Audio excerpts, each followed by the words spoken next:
And where's the other button? I have to hit another button, don't I? Do I have to hit another button? Or am I going? No, I think I'm going.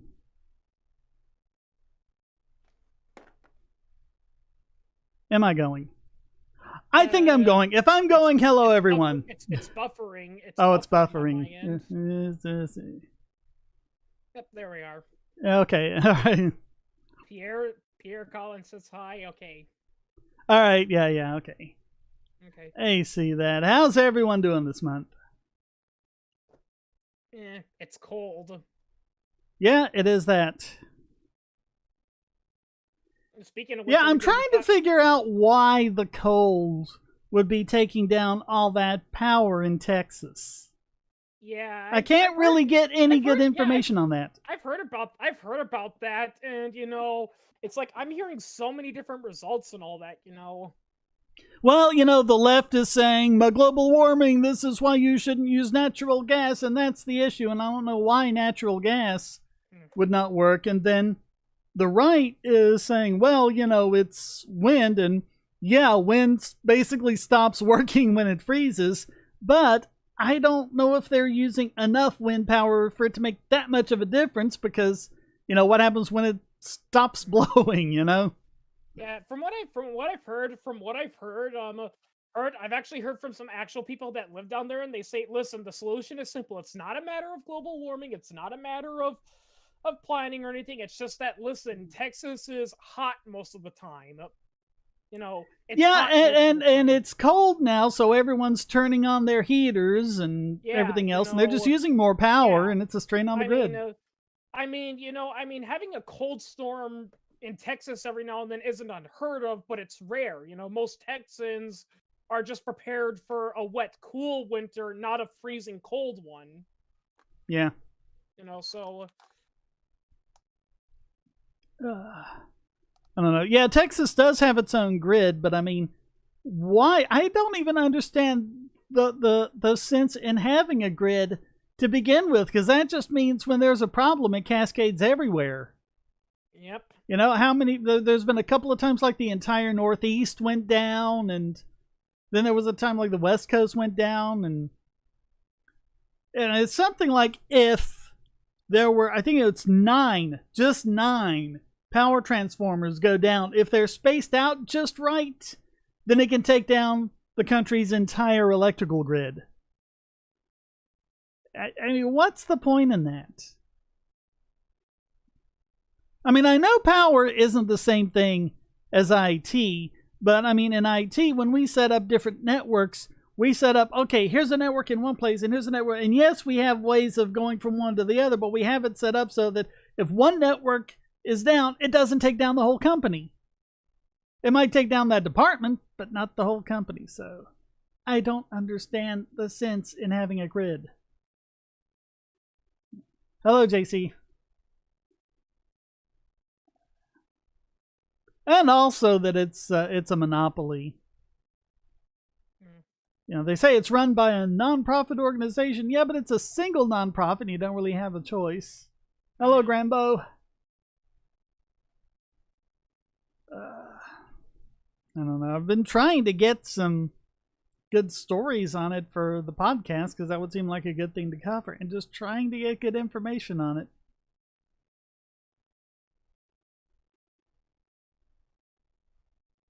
I just say it wouldn't be happening if they had nuclear. I mean, I'm sure they have nuclear, but not enough to keep, the whole grid going. Yeah. I must say though, with this cold winter, I just want to ask some of those leftists. It's like, so is this cold wave we're having? Is that a consequence of Man Bear Pig 2? Yeah. So Louis wants to know if I'm ever going to update the economic freedom graphs. Those took a long time to do. Yeah, and I think right now you're in no condition to do something like that. Yeah, and I need to get my output back up to where it was still. Yeah. But yeah, all this ranting and raving about global warming and saying it's going to do this and going to do that, I agree with South Park. You might as well just call it Man Bear Pig. Yeah. Well, the problem is they say it'll do everything. Yep. Yeah. But I mean, And if you a theory that predicts everything predicts nothing, or explains everything explains nothing. Yep. Yeah. If there's no possible future outcome that could falsify you, then it's just the dragon in Carl Sagan's garage. Yep. Yeah, it's like global warming will cause a massive heat wave, which will bring a cold wave, which will attract an asteroid, which will hit the Earth and trigger a super volcano, and it'll kill us all. Oh God, that one time, what was it on CNN? This one reporter asked Bill Nye if asteroids were caused by global warming. And I've never seen him just be like dumbstruck for a second like that. Yeah, asteroids. Something that is, you know, hundreds and hundreds of thousands of miles away from us in the void of space are affected by Earth's climate. Yeah. No. Yeah. Last time I checked, asteroids are attracted to gravity and electromagnetism, not climate. More so gravity, because electromagnetism just doesn't. You'd have to get right up on it for electromagnetism. Although some of them are held together just by. Well, I know. I don't know. I'm not an astrophysicist, and I've learned from because some asteroids are just like rubble piles that are just kind of like clinging to each other, and that's why it won't necessarily work to shoot it down with a missile, because the missile would just go right through it.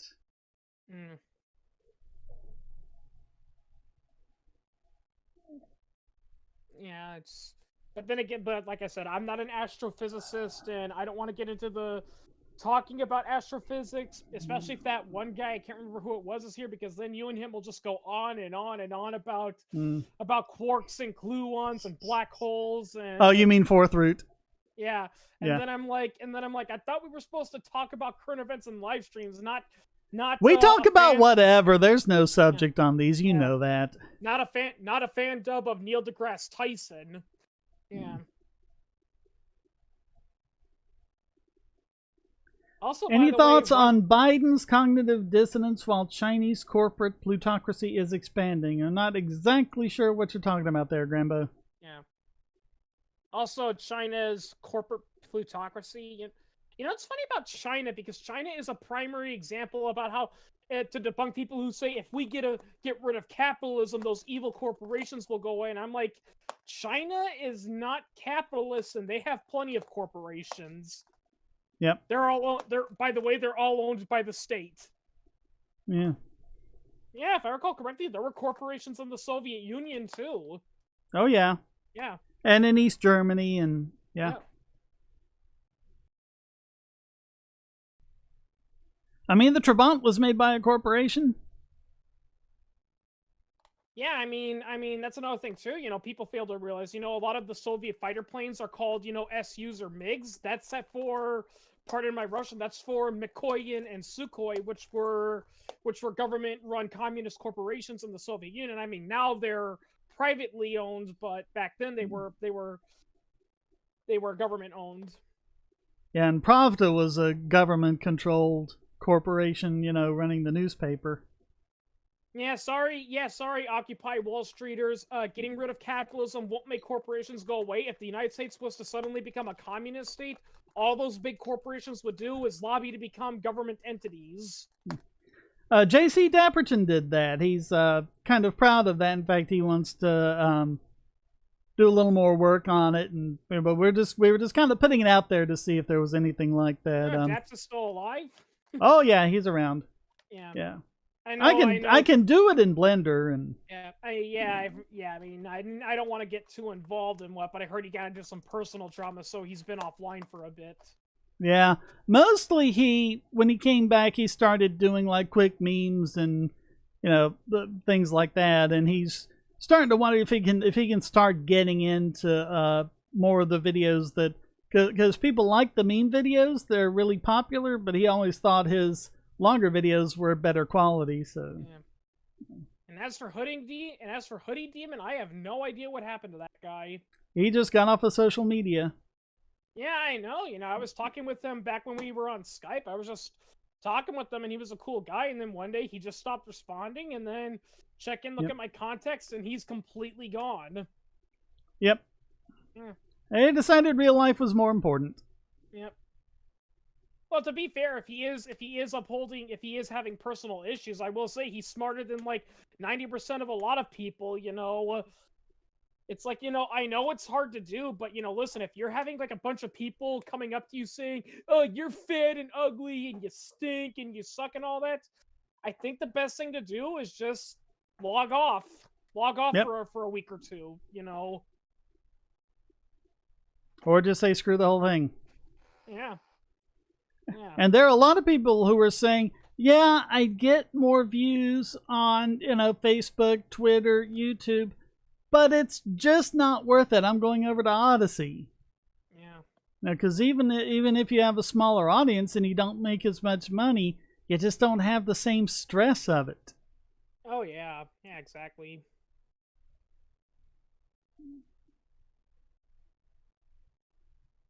Oh, someone doxed him? Yeah, if that's the case, then that wasn't what he told me. He just told me he was getting off of social media because he was just... The whole thing was toxic. But... Yeah. Yeah, which I can't blame him for. Yeah. I think he saw the future. Yep. Yeah, though to be fair, with what's been going on in 2019 and 2020 and all that, we saw this a long time coming. We saw this as early as 2015, 2016, and we did nothing. People did nothing. because that was the point where, Facebook and Twitter, their users are dropping and their stocks are dropping and their profits are at an all-time low, and you're just like going, well, they're on the way out. Well, I guess they had to do something to stay relevant, and they found something. Also, Shane, what's your opinion on what's been going on with the GameStop thing, Yeah, I'm not really sure who Gina Carano is, Grambo, but I mean, I've kind of heard of the whole thing, but I don't know what that is. As far as GameStop is concerned, I mean, I don't know. It seems like to me like the Redditors are, acting so proud like they're the ones who invented the pump and dump. Yeah, And they're all like, oh, we beat these Wall Street guys at their own game. But if the Wall Street guys did that, they'd be arrested. And the SEC would shut them down, and their businesses would be gone. I saw a video of Peter Schiff, and he pointed that out too. And, he was like, listen, I totally understand what you guys are mad about. I totally understand you're mad at Wall Street, but acting the way they do is not the right way to do it. And yeah, also, I mean, acting like the worst of Wall Street. Yeah. Yeah. I mean, come on. They were just doing, what the Dukes were trying to do in Trading Places. Yeah. And in all honesty, people are like, oh yeah, we beat Wall Street at their own game. It's like, yeah, and you know what's happening now? Now the government's is talking about passing more rules about online, stock trading. And guess what? Those kinds of rules are the reason why we've got those guys on Wall Street speculating. Well, and they're all about like, oh, shorting is bad from people who apparently don't understand shorting, because going back to Trading Places, Lewis and Billy Ray were the ones doing the shorting, and that's how they took the Dukes down. Yeah. So the good guys were shorting. Yeah. I mean, I also like how Peter Schiff, I don't think they actually committed to it, and I don't know if it was really serious, but there were talks about doing the exact same thing to silver and all that, and Schiff was like, yeah, guys, don't do that, because let me tell you, it ain't gonna work. Nope. Yeah. I mean, okay, it's possible the GameStop stock was undervalued, and they got it up to where it was. That would seem to be very unlikely to me. It seems to me much more likely that what they've done is they've just overvalued the stock, and that's no good for the company in the long run. Well, yeah, we're well aware of that, Grambo. Yes, we know that, they're trying to point out the hypocrisy. I'm just saying it's not an appropriate thing to do. I mean, the reason why hedge funders get away with doing the stuff they do is because the rules are so complicated and enforceable, and they have all the time in the world to hire the lawyers, Well, and the hedge funders couldn't even get away with that. Yeah. With what the Redditors did. They've got all sorts of really strict rules that, they have to go by. Oh yeah, I mean, Grambo, Peter Schiff says that Peter Schiff is a crypto denying idiot. Well, I will say I do disagree with him on his views on cryptocurrency, but I think everything else he's Well, pretty good. the thing is, I think he thinks that every single cryptocurrency works like Bitcoin. Yeah. And he makes some very valid criticisms of Bitcoin, but they're criticisms that don't apply to, Dash and Monero and a lot of these others. I mean that's just the thing, I mean, but then again, he's more into precious metal investing, so Yeah, that's where his bias is. Yeah, not saying it's a bad idea, it's just that investing in precious metals is actually a lot trickier, because... Well, I mean, it's not so bad if you're making a permanent portfolio and you just say, okay, I'm going to have 25% of it be gold, and I'm just going to keep it at that level, because that works as a good hedge against inflation. The problem with crypto is that it hasn't been around long enough to really mature and for us to get an idea of what kind of market conditions it responds to. Oh yeah, So, I mean, I think it's great if you're in Venezuela or somewhere and you want to buy something with Dash, or if you want to pay for something online. There's a lot of, I mean, it's just getting better and better all the time. But as far as an investment item or a tool for speculation, I don't think it's there yet.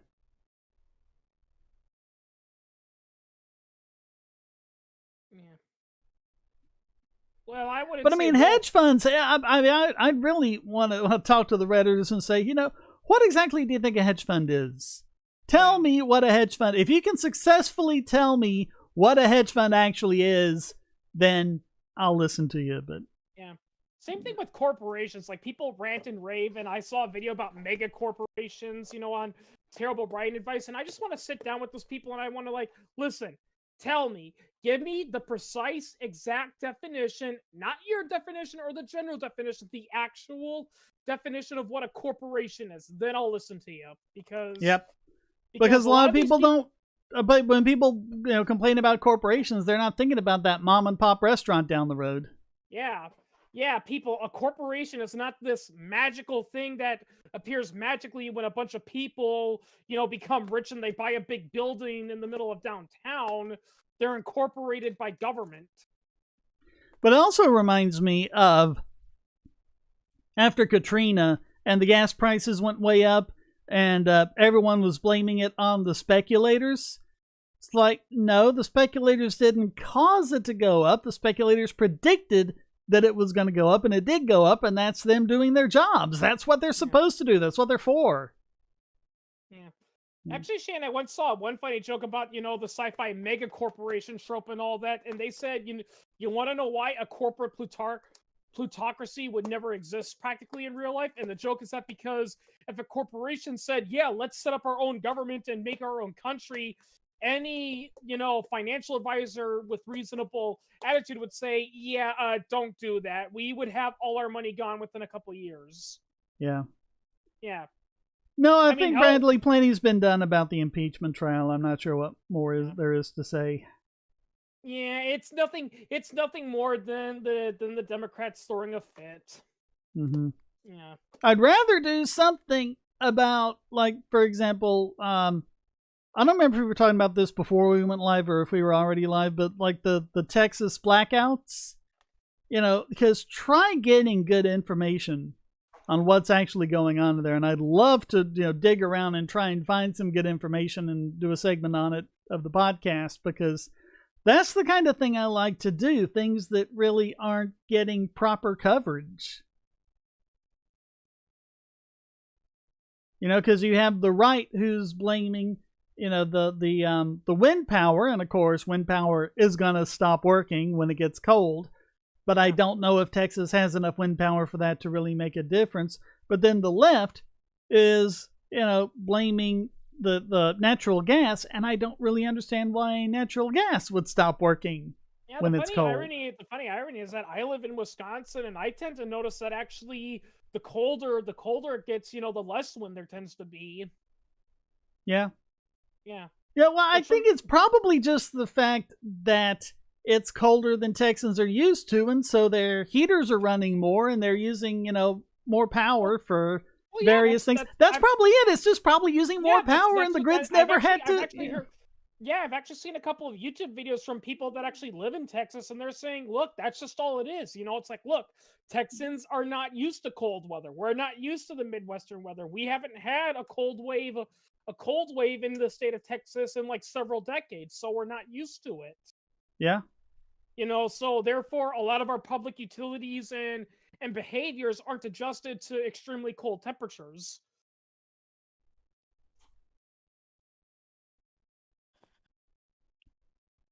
Well, and also power, of course, is a monopoly. Well, yeah, that too. Yeah. that never helps. Grambo says, I live in Texas. While we did have some recent blackout outages, everything's normal. The problem is they shut down the hot water, so we have to boil water ourselves. Yeah, water's a government monopoly too. Shane, it reminds me of this funny joke a friend of mine told. I read somewhere. It was a joke about the Soviet Union. So a guy in America goes visit, his college roommate who lives in the Soviet Union. He was a foreign exchange student, and he went back and he visits to him, and he goes to the people's dormitory, and he says, "I need to use the bathroom real quickly." And when he goes to the bathroom, he notices it's rather freezing in there. And then when he does his business, he tries to wash his hands, but it doesn't work. So he goes to his friend and said, "Hey, it's kind of cold in here, and also your power and also your water seems to not be working. Is there something wrong? Should you contact the facility manager?" And the roommate says, "Oh no, my heater and water works just fine, but a couple of our neighbors lost their power and heat, so everyone's power and heat has been shut off for now." Yeah. You kind of get the joke, or yeah. The joke is that everyone's got to be equal, so if a couple of people don't have water and heat, well, then you can't have it either. Well, that's like the video I put up yesterday about the vaccines, which is crazy. Yeah. It's better for people not to be vaccinated than for it to be unequitable. That's crazy. It's crab mentality. Wait a minute. Why are you making us destroy all these vaccines? Well, because if we can't have it, then nobody can. But generally, electrical systems should work better when it's cold. So, I'm thinking it's probably just too much heat is running and it's overtaxing the grid. But I don't know. I mean, there probably is some truth to the wind thing, and there probably is some truth to the natural gas thing, although I can't really imagine how that would work, but I'll try to see what I can tease out. But it is monopolized, McPhee. Yeah. For those of you that don't know, McPhee lives in the Bahamas, and contrary to what those tourist brochures say, the Bahamas isn't as beautiful as people say it is. The tourist parts are. Oh, yeah. Yeah, I was talking to this with McPhee and all that. A common joke a lot of people have says, Bahamas, they're kind of like Mexico. They've got a lot of beautiful villages, locations, and tourist spots. But despite what you think, you don't actually want to live there. Yeah. Yeah. Most of Mexico is not like Acapulco. Oh yeah, yeah. I've heard that from some people and all. I've heard some people for all that. They're like, no, don't go to Acapulco or Cancun. That's a tourist trap. You gotta experience the real, authentic stuff of Mexico. So he went to actual, places and villages in Mexico, and when he came back, he's like, yeah, next time I go to Mexico, I'm just going to go to Cancun or Acapulco. And people are like, why? It's like, because the places I went to experience the natural Mexican culture sucked.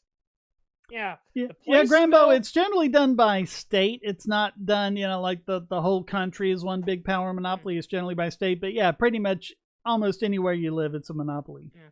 But yeah, going back to what I said, yeah, the guy was like, because the place was terrible. The place stunk.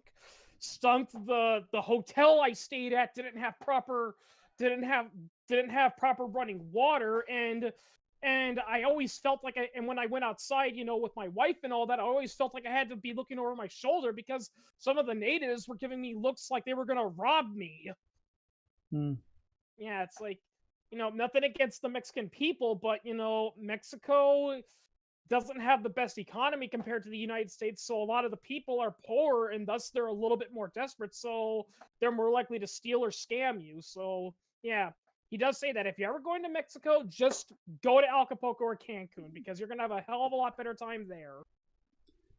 Well, and I've talked to people like from Trinidad and places like that, and apparently they're very tribalistic. They'll put up with white people being tourists, but if you're a white person and you want to move there, oh yeah, they're not always going to be your biggest fan. South America's. I've heard South Africa is the same way too. They're okay with rich people coming in to look at the animals and all that. But if you want to move there, then you're going to become an Afrikaner to them, and therefore you're going to be an enemy. Yeah. Yeah. Oh yeah, yeah. I've heard a lot of people say that South Africa in its current form is a perfect example that debunks the myth that black people can't be racist. Oh yeah. Yeah, because like I've heard from guys that well, because I mean you've got poor white farmers that have been there for generations, and now they're being persecuted by the government. It's kind of the reverse of apartheid. Yeah. Yeah, I mean, well, to be fair, the biggest problem is that out of all the people that the international community supported, for South Africa, they went with the ANC, even though there were tons of other anti-apartheid groups out there. But they went with the ANC, which I don't know how it is now, but when it was first found, it was an extremely violent and radical group. Yeah, contrary to popular belief, Nelson Mandela wasn't arrested because he was speaking his mind. He was arrested for plotting bombings and assassinations. Yeah, but given what his government was doing, it's tough to blame him.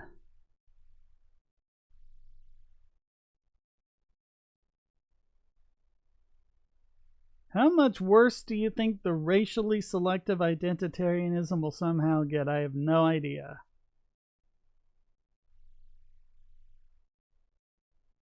At some point, there's going to be enough pushback because this can't be a majority of Americans that agree with it. It has to be, the silent majority, as they call it, who's pretty much being forced to be silent because every time, someone says something that goes against the mainstream media narrative, they get deplatformed.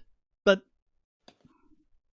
that just means that the people who are these, extremist identitarians, they're the only ones who get a platform. So, and I mean, that's the problem because everyone ends up with the illusion that they're in the minority, which is exactly like going back to the Soviet Union. If you lived in the Soviet Union and you watched the TV and everything, you were thinking, wow, communism is so popular with everyone else. I must be the only one in the country that hates it.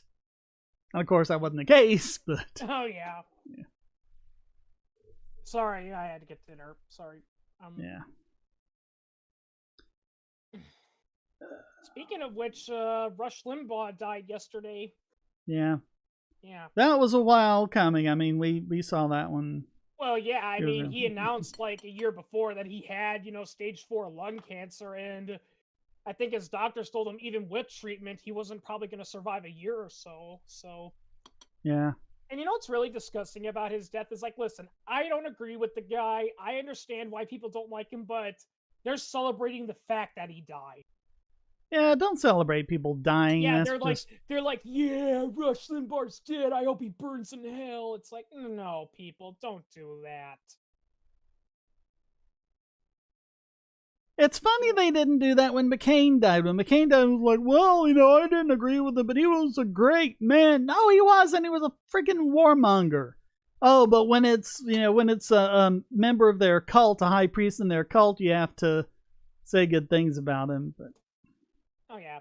Well, I mean, Tim Pool put it best. He said, about McCain, he's like, listen, I hated that guy politically. He was a warmonger and all that, but from, you know, a personal level, you know, I do admire for him. You know, I liked him as a civilian, you know, especially especially according to the stuff he did in Vietnam, but as, you know, a politician, yeah, I don't like him, but I still don't wish he was dead or anything, you know. I mean, it's still No, sad.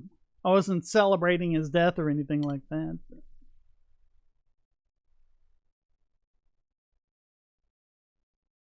It kind of reminds me of it kind of reminds me of when Margaret Thatcher died, and I read the news about how all these rich, you know, radical, you know, British rock stars were going around dancing and singing "Ding Dong, the Witch is Dead." Yeah, it's like, really, you know. Yeah, you want to know why? It's interesting, though, how you have people like Margaret Thatcher and Ronald Reagan and all of these others who were supposedly, you know, they're supposedly, you know, all for the rich and they're horrible, you know, for the working class. And yet most of their support's from the working class and most of their opposition is from rich people. Oh, Has anyone else noticed that? Yeah. I can't be the only one who's noticed that. You know, it's one joke I thought of doing, you know, when people said, you know, "Ding Dong, the Witch is Dead" to Margaret Thatcher. Shortly after they sing that, suddenly the red smoke appears, and guess who it is? It's Tony Blair as the Wicked Witch of the West. And he's even worse than she was. Yep. Yeah, it's like, come on, people. Shortly God, if you're gonna criticize Margaret Thatcher, how can you not criticize Tony Blair 100 times as hard? Oh yeah, even people on the left in the UK didn't like him. Yeah, especially because wasn't he the PM during the time when the NHS you know, when the NHS started cracking and people were like, "Hey, listen, you know, there's cracks within the NHS, you know, there's people who are waiting in line, you know, for major surgeries, there's a shortage of dentists. What are you going to do about it?" And his policy was, I'm just going to throw more taxpayers' dollars at it." Yep. Yeah. And it hasn't really changed with any of the guys since then. Oh, yeah. When, you know, you've got all these physician groups that are coming out and saying, look, there's some real structural problems here with the NHS that can't be solved by just throwing money at it. Yeah. You know, so what are you going to do? And I mean, I know quite a few people, you know, family members and things like that in England, and they hate the NHS. Oh, yeah. And I mean, there's all sorts of, you know, British satire that's anti-NHS. And it makes me think, going back to the silent minority, it's like, do all of these British people really worship the NHS, or are those just the ones who are allowed to have a platform? From what I've read, you know, the problem is that the general attitude is that a lot of British people don't like the NHS, but they've been tricked into believing without the NHS, you know, everyone's gonna die from lack of healthcare. So they're like, well, we hate the NHS, but we don't know what to do about it, you know. Yeah, it's not that, you know, they're stupid. It's just that they've been taught that there is no other option, you know. I mean, they'll tell you, it's like, oh, NHS, you know, going with an ingrown toenail, come out in a body bag, things like that. You know, they'll tell all sorts of jokes like that, but apparently privatize is an evil word. And oh, yeah. But yeah, it's kind of like Canada. You know, there's a lot of, you know, private clinics out there, and they're technically illegal, and but the Canadian authorities don't enforce it because they're like, yeah, we're not doing it. You know, like if I recall, it's just less expenses for them because the people who go to those clinics still pay the tax money, but they're not using resources. So. Oh yeah, you know, yeah. Actually, when I watched John Stossel, Who's Sick in America, you know, I read that one of the best change of the quote-unquote illegal, you know, private clinics in Canada, it was founded by a guy who used to be a member of the Canadian, you know, Board of Health, who at first was, you know, a big, you know, UHS supporter until a UHC supporter until he started treating patients. You know. And I don't know if it's in the UK, but I've heard in Canada, in some parts, you know, in some areas, their version of the NHS is so bad that when they take their pets to the vet and they figure out how quick and speedy it is, they're like, "Hey, can I ask you something? Next time I get sick or break a leg, can I come here instead of going to the hospital?" Yep. Yeah, because because that's not regulated. Yeah, well, not as regulated. Yeah, it's like, it's like, well, I mean, it's like, private. There's competition. They can't just go whining to Parliament, I guess, is what Canada has for, give us more money, Yeah, it's... They have to get you as a customer. Yep. Oh, yeah, Yeah, I like that special with John Stossel. It's like, this clinic offers top-notch healthcare. It's quick, speedy, and relatively affordable. And then shows the nurse going, "Oh yeah, if we have a patient that's struggling with chronic pain, or they're having epileptic seizures, we can get them within a day or a week at the longest." And then the guy goes, "But you have to barker me out to go to this hospital." Mm-hmm. Yeah, I remember that one. Yeah. Oh boy, living with chronic pain in this country, I'm telling you. They just passed something else. Oh, yeah. That if you want more than 7 days worth of... I've been on hydrocodone for over 14 years. And it hasn't been the first problem. But apparently now, if you want more than 7 days, you have to get your insurance and your doctor and your pharmacist to, make all of these requests for, I don't even remember what it's called, and then the pharmacy has to get a key which they give to the doctor, and then the doctor uses that key to get, and it's just crazy. And it's like, that's to get more than 7 days, not like 7 days in a month, but like 7 days your entire life. Oh yeah. And that's what I'm going through right now. And I hate the over 9,000 drug czars, and they're like, "Oh, we got this guy with over 75 pills. That's not a medication. He's clearly trying to sell them." And I'm just like, okay, take, those tablets of, those pill containers of everything you have, like what I have, actually open them up and count how many there are, Mm-hmm. Because... Well, it's like when I buy the naproxen, that comes in 400. Yeah. That's 400 of those. Yeah, I've actually heard so that, why is 100 of hydrocodone? Oh, that must mean you're addicted, or that must mean you're gonna sell. But it's not the case with naproxen. Yeah. I still can't believe that one time when you did a quickie on the opioid epidemic, quote unquote, and there were just like so many people saying, it's like, "Shade, it clearly sounds like you have a medical addiction," and you kept pointing out, "No, I've seen a doctor. They've confirmed I am not physically or mentally addicted. I just have permanent injuries from that tragedy that happened, a long time ago, that I'm in chronic pain." And they're like, "Yeah, that's what all addicts say." Again, if every possible observation confirms your claim, then your claim doesn't have any merit. Yeah. You say, "You're an addict." You say, "Yes, I'm an addict." "See, he's an addict." "You're an addict." "No, I'm not." "Well, that's just what an addict would say." Yep. You can't have every single possible observation. Yep, a Kafka trap. Yeah. I actually a theory that explains everything explains nothing. Yeah, with the Kafka trap, I actually explained that to you in your quickie. It's like, that reminds me of, back in 2006, 2008, where everyone was speculating, "I think this celebrity is gay. He's got to be gay."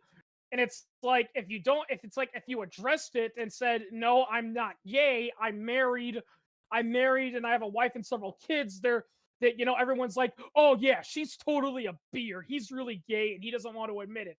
And if they don't acknowledge it and say nothing, "Oh yeah, they're in the closet. They're totally gay." And if you vehemently deny it over and over and over again, they're like, "Okay, you're not gay. You're a homophobe." Mm-hmm. Yeah. Yeah, that's why Seinfeld had to, when they did that episode where Jerry was denying being gay, they had to add the line, "Not that there's anything wrong with that," because the writers were like, "Yeah, I mean, it's a funny thing, but if Jerry constantly..." Well, I mean, I've seen that scene. They were actually kind of lampooning their idea. They just kept going, but not that there's anything wrong with that. Yeah, because we live in a society where you're either with us or against us. You gotta say directly. It's like...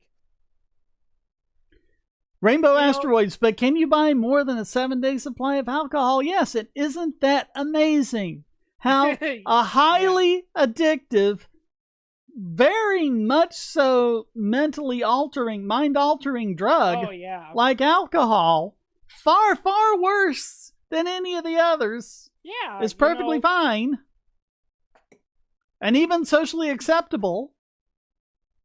Oh, yeah.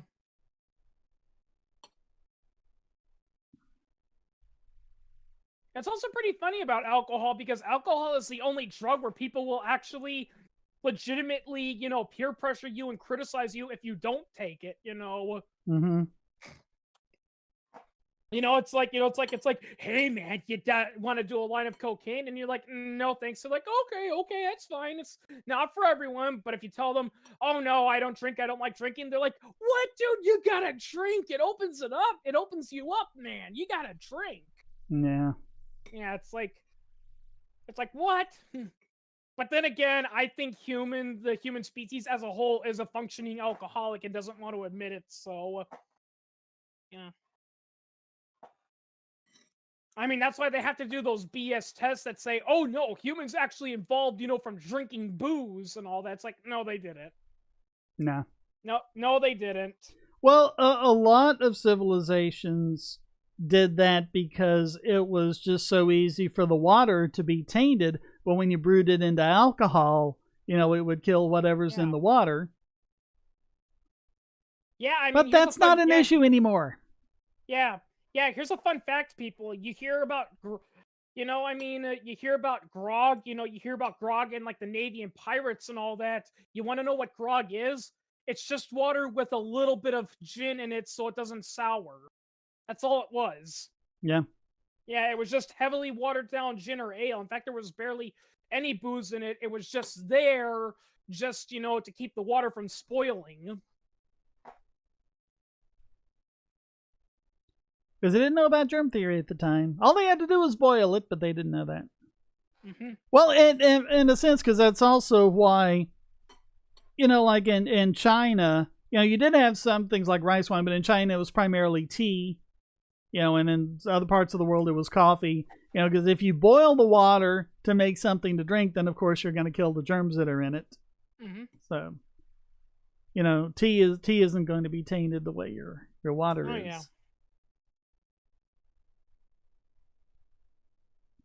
But, I mean, they didn't know why, is the thing. Oh, yeah. They didn't know about germ theory until the 1880s or whatever. Yep. Yeah, prior to that, they believed in either the humor theory or the miasma theory. Yeah. I mean, all they knew was just trial and error. Certain things worked and certain things didn't. Yeah. I mean, in a sense, they were smarter than we've been this past year because they knew that lockdowns don't work when there's a pandemic. Oh, yeah. No. A couple of places during the bubonic plague found that out the hard way. Oh, yeah. I mean, yeah, quarantine the sick, protect the vulnerable. But if you're going to try to lock down your whole town and force everyone to stay home, it doesn't work. Yeah. And also, contrary to Monty Python, from what I've heard, the idea that they had those people, going around in wagons going, bring out your dead. I heard they stopped doing that after a while because they realized, while they didn't know the science behind it, they realized that was spreading the plague. So they would actually wait a little bit, they would wait a little bit, It was gross, but they would wait until the corpse decomposed enough a little bit that the plague germs within them actually died out and were overtaken by the decomposition bacteria, because then it was safer. Yep. Yeah. Because they didn't know this, but the plague could only infect living cells. It couldn't exist in with non-living cells.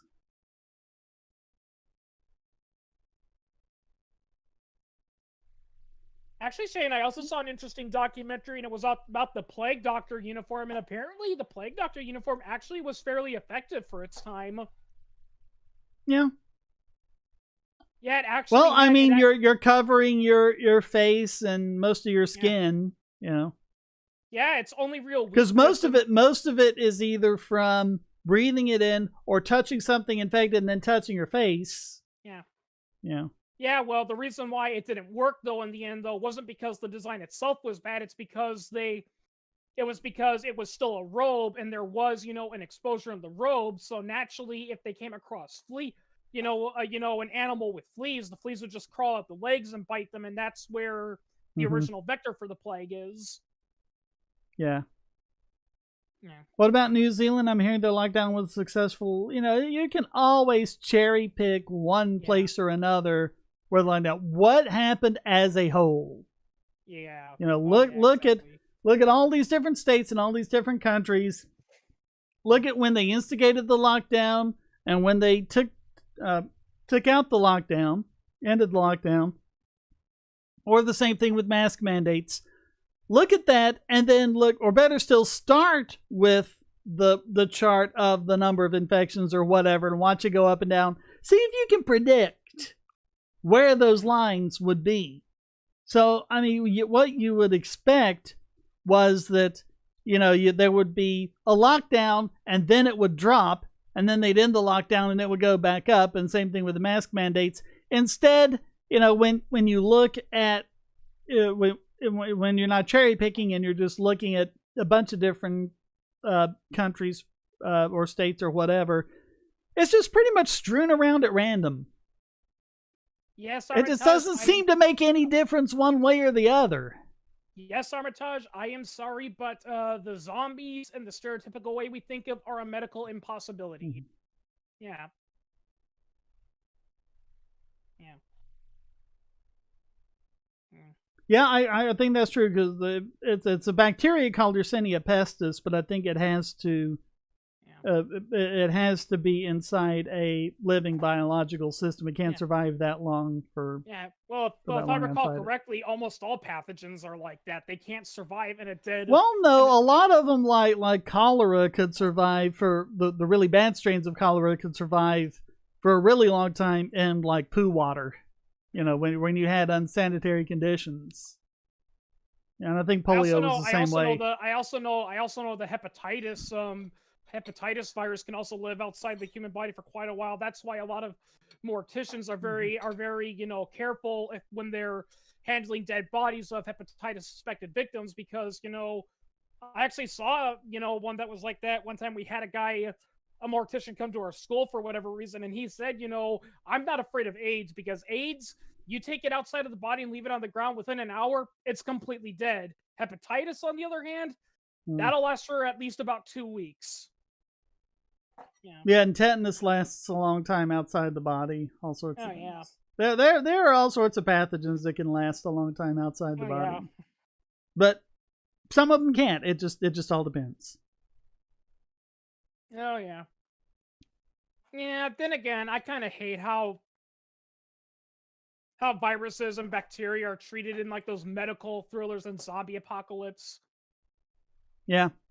Yeah, what's one of the dumbest viruses I've seen in a movie before? The simian flu from Rise of the Planet of the Apes. It's like, okay, you have a virus that when it infects apes, it makes them stronger and smarter, but when it infects humans, it either kills them or turns them dumb.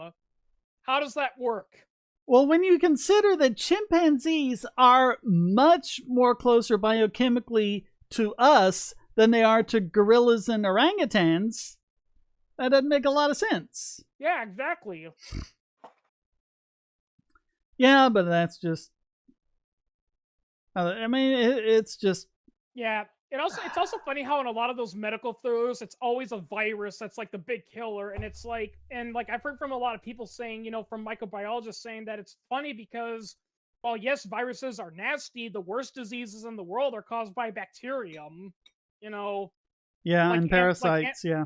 Yeah, like anthrax and strep, I think it's because people believe it's like, oh, it's a bacteria, so it can be cured with antibiotics, to which he said, oh yeah, try taking penicillin when you have a MRSA infection, see how that goes. Yeah. But it's like, this is another one of the anti-science from the movies things that's happening with COVID, because now there are hybrid mutant strains of coronavirus out there. It started out with just mutant strains. Now it's hybrid mutant strains. Okay. When you hear mutation, you shouldn't think X-Men. You should think typos. Yeah. Because that's what a mutation is. It's a genetic typo. When the virus makes a copy of itself or tricks your cell into or whatever, it makes a mistake. Yeah. And most of the time, those mistakes aren't going to make any difference at all. When they do, it's almost always going to weaken the virus, not turn it into a superbug.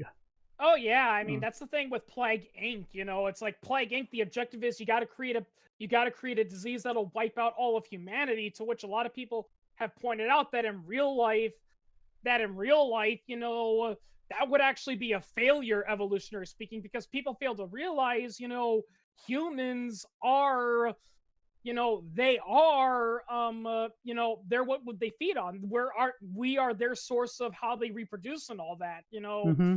Well, and that's the thing. If you have a weaker strain of a virus, it's actually more likely to get spread around, because when you have a virus that makes you sicker, you know, you stay in bed, you take off work, you know, things like that. You're not up and around spreading the virus around. Yeah.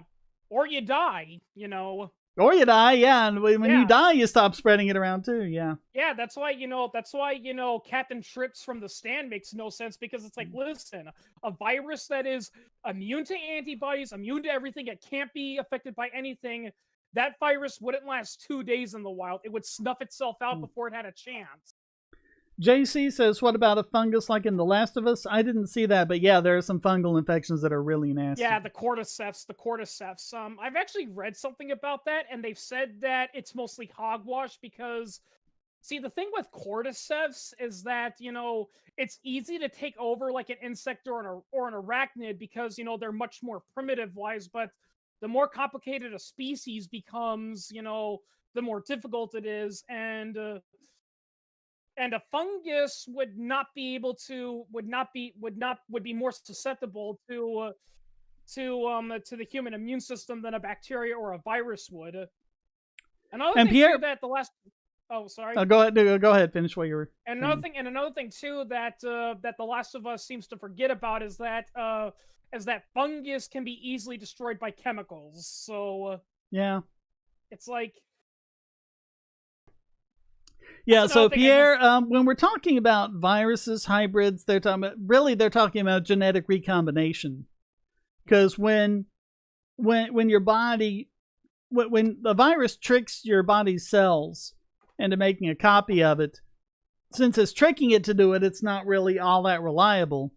And so if you have two different viruses that have entered your cell, like one's the whatever the regular strain would be, if there even is such a thing logically, and then you have a mutant strain, and they're both putting their messenger RNA into your cell, and it just the enzymes that do that just kind of get all screwed up. So it'll stop, and at this one point it'll go, oh, I was supposed to do that, I need to pick back up where I left off.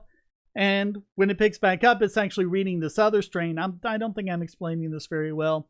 But basically, it's taking like the corresponding little sequences from two different viruses and putting them together. That's all that's meant by a hybrid. And no, Grambo, COVID is not a bioweapon. Nah, I think we've pretty much debunked that. It would look very different if it were a bioweapon. Yeah.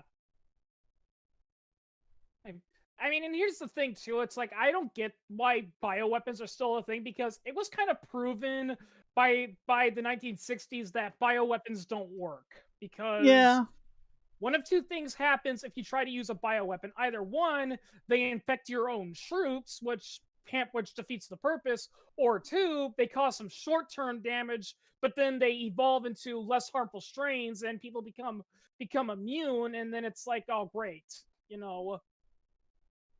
Well, yeah, that's like we were talking about, the less harmful strains get around more. Yeah. Your immune system gets used to fighting those off. It ends up being kind of like a natural vaccine. So then you come around the original harsher strain and your body can fight it off. Yeah. I mean, you know, that's why, you know, I've actually heard from a lot of people too saying that's why, you know, they hate, you know, they hate those people that talk about, smallpox and like, oh, when smallpox comes back, it'll be terrible and all. It's like, no, that's just coming from really old people that have member berries about when smallpox was a legitimate threat. But now today, with today's medical science, if smallpox did reappear again, we could easily take care of it. And that's another thing too. The only Well, reason and if there's always the off chance that, like, frozen in Siberia or somewhere, there's some smallpox virus again. But as far as we know, and as far as there's any realistic possibility of, the only smallpox that could possibly get out again is the vaccine strain. Yeah. Which is weaker than the natural smallpox. Yeah. Yeah, I've actually heard that in real life, as a bioweapon, smallpox wouldn't be as effective as people think it is. Like, if you must use a bioweapon, they say, well, the best bioweapon we have is anthrax, and the problem with anthrax is that it's not contagious. So, and yeah, Abdi, there is a bioweapons, not a bioweapons lab, but a virology lab a few miles. But I think it's been pretty much solidly confirmed, independently, that it didn't really come from there, because again, it would look pretty different. But it's not a crazy idea. There are some scientists out there who say that we should just get rid of all virology labs, because the risk of a virus they're working on getting out among the public is just too great a risk for the benefits that you get from these labs. So it's not like it's a crazy idea that a virus at one of these virology labs could get out.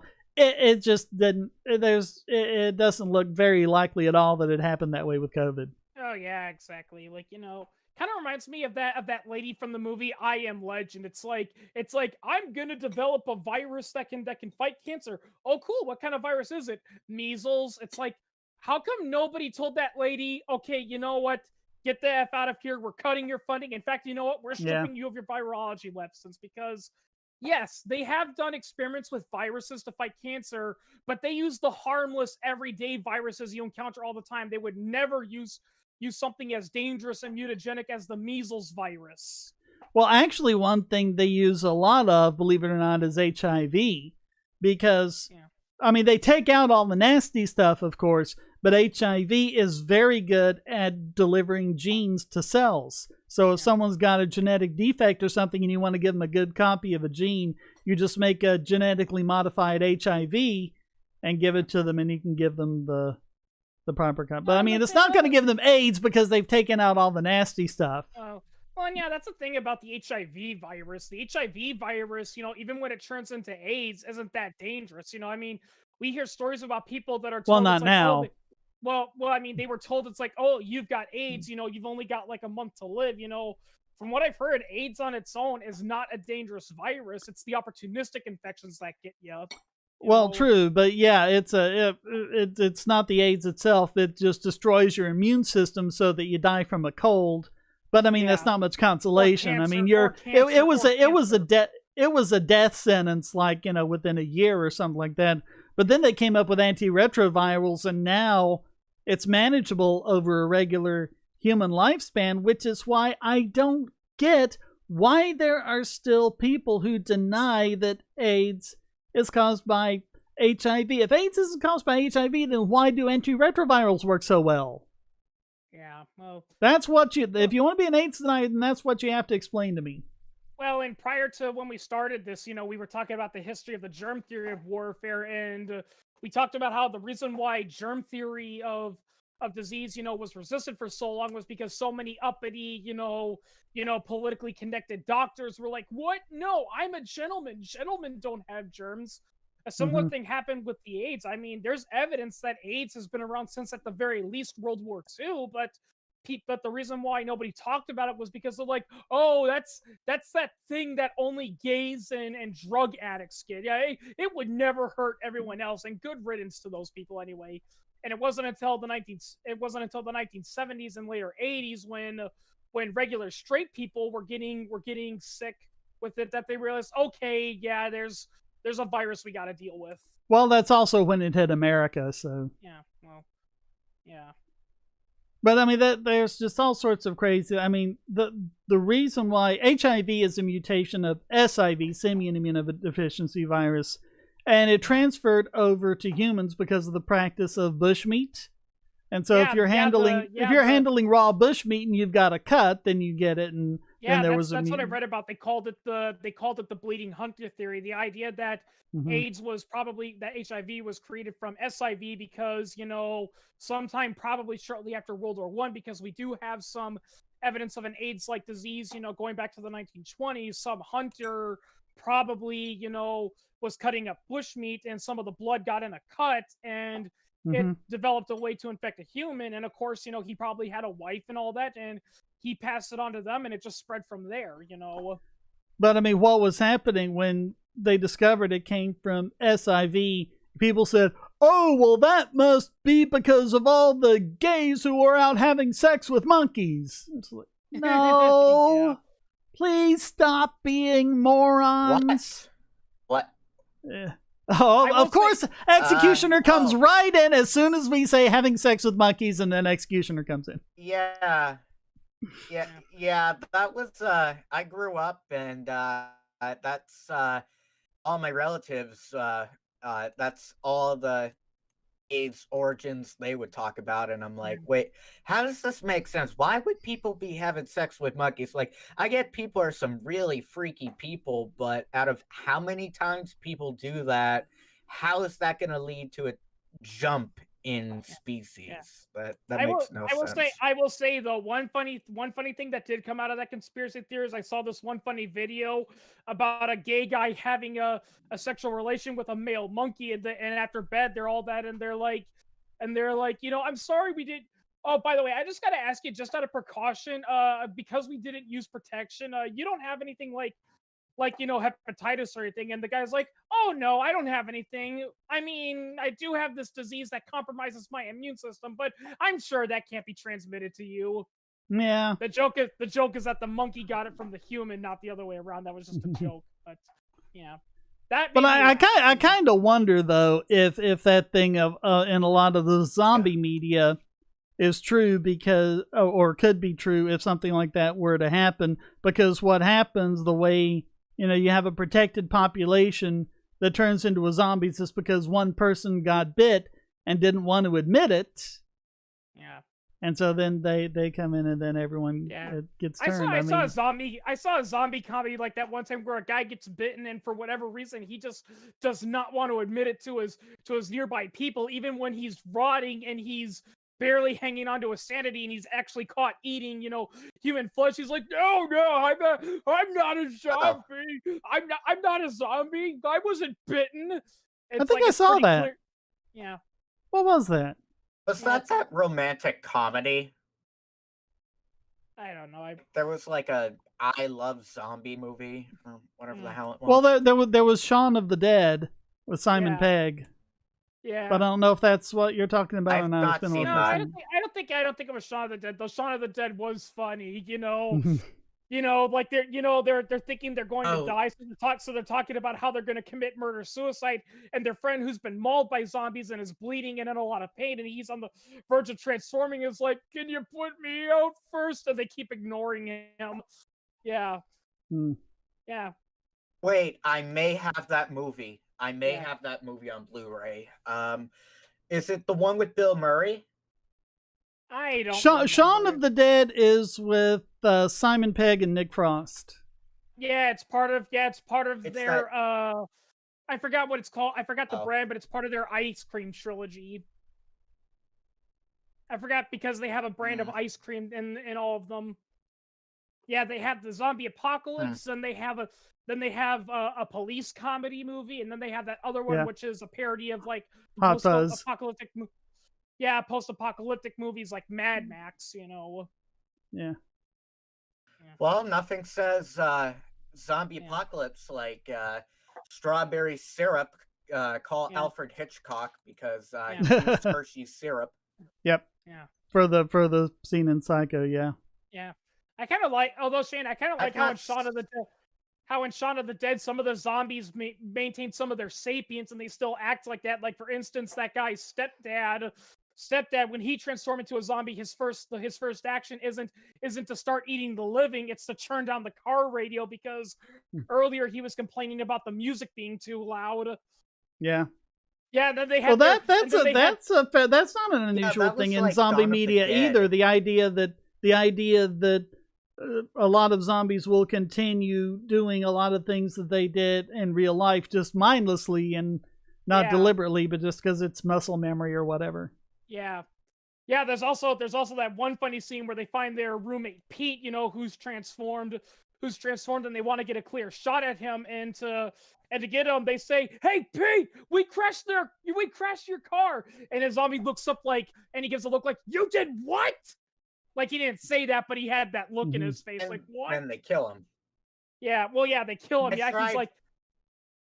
He's like, "You did what to my car?" Yeah. And I also like the ending where they keep the Dawn of the Dead. They have a. You there, exec? I'm not hearing executioner. Yeah. Hello? Hey. There you are. Okay. We got you back. Okay. I tried finding the, Dawn of the Dead, right? Original, not the Zack Snyder thing. I tried finding the director's cut to that, and they have it on DVD, but Blu-ray, it's non-existent. You have to buy the European version, which is like, I don't know, $90. And even then, there's a confusion because there's Zombie 1, Zombie 2, and then there's Italian films that kind of the Italian. Yeah, there was a lot of that back in the 70s where Italian directors would make fan sequels to established movies. Like, I saw this one Italian fan sequel to Alien where the aliens come out of your face rather than your chest. Yeah. Yeah, I mean, I don't know why the alien would necessarily come out of your chest as opposed to, your neck or whatever. Yeah. Which, in all honesty, that's one thing about the xenomorphs that always baffles me, and a lot of people have pointed it out. It's like, what is it with the egg gives birth to a face hugger, which impregnates a person, which gives birth to a chest burster? Why not just have the baby alien hatch from the egg and be done with it? Because in real life, that would actually be a pretty inconvenient way to reproduce, Well, because you gotta have an external food source of some kind. Yeah. You can't have an egg, grow up and then have a baby and then grow up and have a baby. You gotta have food from somewhere. Well, I've actually read that in some of the novels that in some of the novels, some of the scientists discovered the reason they do that is because they're like insects, and therefore, they reproduce asexually in order to protect themselves from pathogens that could affect them. They take DNA samples from their host and use it to create a mutant. That's why the xenomorphs are often human in appearance, and ones that come from animals are more animal-like in appearance. I don't know. That sounds like stuff they came up with after the movie stopped being good. Yeah. Well, to be fair, I don't mind the movies. Although if I could remake the Alien franchise, it's one thing I would definitely do. Because in all honesty, it got to the point where it was just ridiculous, and I think it needs to end. I would get rid of the Weyland-Yutani Corporation because I'm sorry, their ambition makes 0 sense. It's like, why? Yeah, but I mean, in the first couple of movies, at least, it was just a MacGuffin. It was just a way to get the Nostromo into space and get them meeting the aliens. And well, if I recall correctly, in the first 2 movies, it wasn't because Hollywood can't. If I recall correctly, in the first 2 movies, actually, the Weyland-Yutani Corporation wasn't even responsible for everything. It was just a couple of individuals. Like, for instance, the whole idea about bringing the xenomorphs to Earth, that wasn't Weyland-Yutani Corporation itself. That was just Burke trying to weasel his way up the ladder, and they gave no approval for him to do that. That was all Burt. The company itself had nothing to do with it.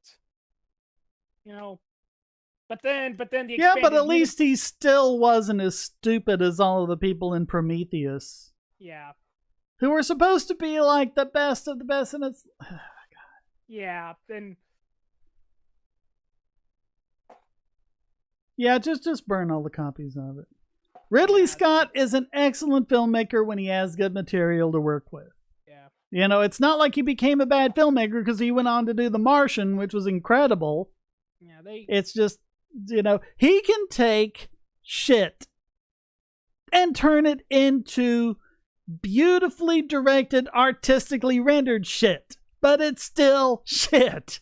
He can't take shit and make it not shit.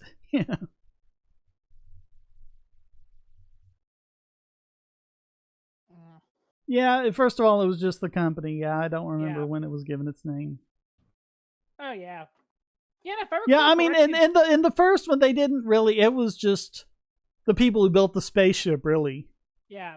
That's all it was originally. And not to mention, if I recall correctly, the idea to impregnate, one of the space crews and bring the alien back wasn't exactly the company's idea. If I recall correctly, his objective was to just bring back a live specimen. And Ash, for spoiler alert to anyone that hasn't seen the movie, turn it off now. Ash was actually a cyborg, an android, and if I can recall correctly, he basically just interpreted, his directive as, "Oh, I just got to infect it with a crewmate, and that's how I'll get the specimen back." They could have easily have settled for just bring back an egg or a face hugger, but he thought, "Oh, I'll bring back, an actual chest burster specimen." But oh yeah, JC, he did Blade Runner, which was awesome. He has a lot of great movies, and he has a lot of crap movies. Yeah. But he makes great movies when he has great material like, Blade Runner or The Martian or Alien to work with. Yeah. I don't know. And he makes crap movies when he's given Prometheus. I don't know if it's true or not, but I've heard from people saying that Blade Runner the movie is a rare case where the movie is actually kind of better than the book. Because from what I've heard, the book that it's based off of, Do Androids Dream of Mechanical Sheep, it's kind of confusing. Well, and it's really a short story, isn't it? Yeah. Yeah, it's a short story. I don't think it's even a novel. Well, and that's like Total Recall, which was based on We Can Remember It For You Wholesale, but that's a short story, that not much really happens in. Yeah. Yeah. So, I mean, also, a lot of the stuff people really like about Total Recall, like the thing about is it a dream or isn't it and all that sort of stuff, none of that's in the short story. Yeah. If I recall correctly, in the short story, wasn't the short story it had this weird ending where it's discovered there's these aliens that want to destroy the human race, but they met that guy and they liked him, so they say. Okay, well, so what? Hold on. So what happened was, it's basically the same up until he goes to Recall, and I think his name was actually Quail instead of Quaid, but anyway. They do all this stuff and it messes up, and they're like, and Recall is like, okay, we've just got to fix this guy's brain. It's like, well, we can't just erase what happened to him. We have to replace it with something. I found a childhood fantasy that we can replace it with. And in this fantasy, he meets a bunch of aliens, and he shows them kindness when he realizes that, because, I mean, first of all, he's just being like a kid and he's stopping them for fun. When he realizes they're intelligent, he shows them kindness. And they said, well, we were going to destroy this planet, but since you're kind, we won't destroy the planet as long as you're alive. And they say, okay, well, we'll implant it. And it ends up being the same thing. They just awaken the memory that they never implanted, which means it really happened. And it ends up with the Recall guy saying to the government, if I were you, because they kept talking about, how if he remembers, his life as a spy or whatever it was, he'll have to be killed. The Recall guy tells him, if I were you, I'd keep this guy alive as long as you can. Yeah. Because as soon as he dies, the aliens can come and destroy the world. Also, that's a short story. That's your Philip K. Dick type of thing. Also, fun fact, apparently They Live is based off of a short story, 8 o'clock in the morning. Mm.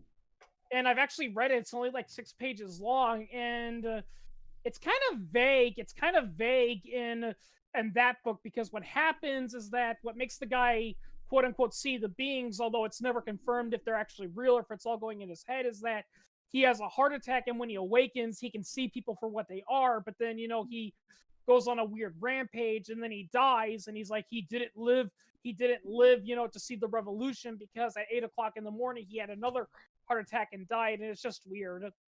Well, Harrison Bergeron was 5 pages, and they made it into that Sean Astin movie, which is pretty good. Yeah.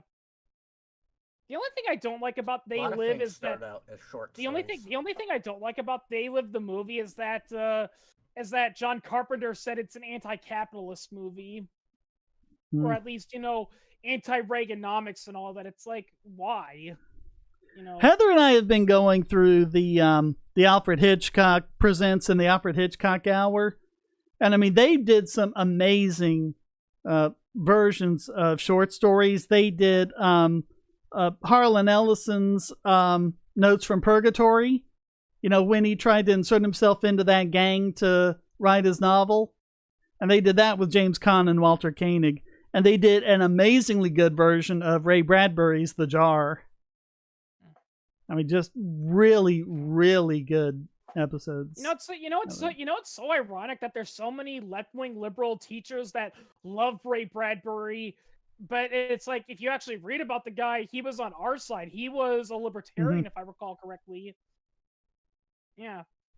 And I mean, that's the thing that also gets ignored. Like, they talk about how, it's like, and Fahrenheit 451 is what happens when we let technology, destroy our lives. But I've actually heard would later state that Fahrenheit 451 is not exactly an anti-technology novel. It's about what happens when we get lost in it and we ignore, things like government, basically. Well, it happened because the people preferred TV over books, and so the coalition of government and its corporations, see if this sounds familiar, controls all of the TV and everything that people watch, and that's why they have to destroy the books, because if people read books, they can get all this subversive stuff, because they're not showing there's no VCRs or anything like that. They're not showing like old TV shows. It's all new stuff. But I mean, a book is there permanently. So, you look at a book that's written 50 years ago and it's exactly the same. And so all of this stuff that makes you think and that makes you learn from history and things like that, well, that's the kind of stuff they can't have. And so they have to go around and destroy it. Also, if I recall correctly, there's a line where the head fireman explains that another reason why books got banned, and this is something that I don't know if he actually predicted it, it's actually partially because of political correctness, because books were also seen as vulgar and offensive, and people were complaining and ranting, and the government took advantage of it and said, yeah, you know what, so we're just going to ban them. Well, yeah, I mean, that was how they did it. Yeah. But books are vulgar and primitive, and TV is the new hotness and all that. Yeah, well. And even then, and another thing too that often forgets about you, and another thing that often gets ignored about Fahrenheit 451 is that even TVs are heavily regulated by the government, if I recall correctly. Like, it's not like you can just make any movie or TV show you want. There's a government agency, and it has to be approved by them before you can air it. Yep. Oh yeah. Yep. They've completely controlled the media. So yeah. Yeah. But they can't control books, which is why, other than by burning them up. Yeah. Yeah, that's that would be the real problem. That would be the real problem with Minitrue in 1984, because it was all books. They would have to go and, recall every single copy of a book and replace it. Every time we were always at war with East Asia instead of Eurasia, or vice versa. It's pretty funny, because I've seen a lot of people saying, it's like, I don't get why libertarians are quoting Orwell, because Orwell was a socialist. It's like, well, yeah, but the thing is, if you read about the guy, closer towards the end of his life, he was starting to develop some anti-socialist tendencies. And there is no doubt, in my personal opinion, that had he lived long enough, for Stalin to die, and when Khrushchev, came out and admitted, yeah, we lied, the Soviet Union wasn't as good as we thought, there's no denying he would have been like, you know what, socialism doesn't work. Why did I ever support that? Someone Is anyone else getting a hissing? Where's that coming from? It just went away from me. Is it still there for you, Chris? Executioner, because he Okay. muted himself. I think it was coming from him. Okay. He muted himself. All right. So. But yeah, I mean, Yeah. George Orwell, it's kind of interesting because it's like he started out as like a diehard, socialist, then he became a little bit more like, well, I still believe in it, but I believe it should be democratically implemented, over time he was I mean, really, how can you read Animal Farm and see it as anything other than just a crushing blow to socialism? Yeah. Well, a lot of people love to say, "Oh no, George Orwell wasn't criticizing socialism, he was criticizing Stalinism." I will say this, Shane, there's one minor detail from the book that I think is very important, but it gets ignored in all the adaptations, is why the first windmill collapsed. Now, in the movie adaptations, it's always because, the previous owner destroyed it. But here's the thing, in the original book, that's not why it failed. The reason it failed was because they built it wrong. Mm-hmm. If I recall correctly, some humans who snuck in and analyzed the ruins pointed out the reason why your windmill failed is because you set it up all wrong. The things were too collapsed. The roof, the fans weren't big enough. It just was poorly built, and even if it didn't collapse, it wouldn't have worked anyway. Here's another thing. Here's another thing people should check out. It's something that I always want to recommend, except there's never been a reliable place to get it streaming, but HBO Max has it now. It's Babylon 5. And they just did this real nice high def transfer of it. And that's really good. If you watch that, that's a science fiction TV show from the 90s. You'll think the man was a prophet if you watch it and you look at how closely it matches a lot of stuff that's going on today. Of course, he wasn't predicting the future. He was drawing from history, and history may not. As I think it was Mark Twain that said, history may not repeat itself, but it does rhyme. Yeah, and it's another thing that a lot of people misinterpreted book-wise is Huxley's Brave New World, because for some reason everyone thinks that it's like, oh, it's clearly a thing, about anti-capitalism and how we're drugging ourselves up and all that. It's like, no, did you actually read the book? Yeah. The reason why the things are the way they are in Brave New World is because there's a world government in charge. And the thing is that also gets ignored is that no one chooses to be in the Brave New World. It's all done because the world government predeterminedly determines what you're going to be. They determine who's going to be, good, who's going to be, just an average worker and stuff like that. In fact, if I recall correctly in the book, the reason why they do things like allow orgies and all that is for the exact opposite. It's so people wouldn't, become, free thinkers and think independently, because the government concludes that if everyone's happy and healthy and they're having orgies and doing drugs and getting all this good food, they won't think about it because they'll be so caught up in the pleasure, they'll never stop and think, wait a minute, this is wrong. Yeah. There actually was a miniseries that did it pretty well, where one of the lower castes, commits suicide, and everyone's baffled because they can't comprehend why would he commit suicide. People in that class are happy to be servants. What's going on? They can't conclude it. Yeah. Yeah.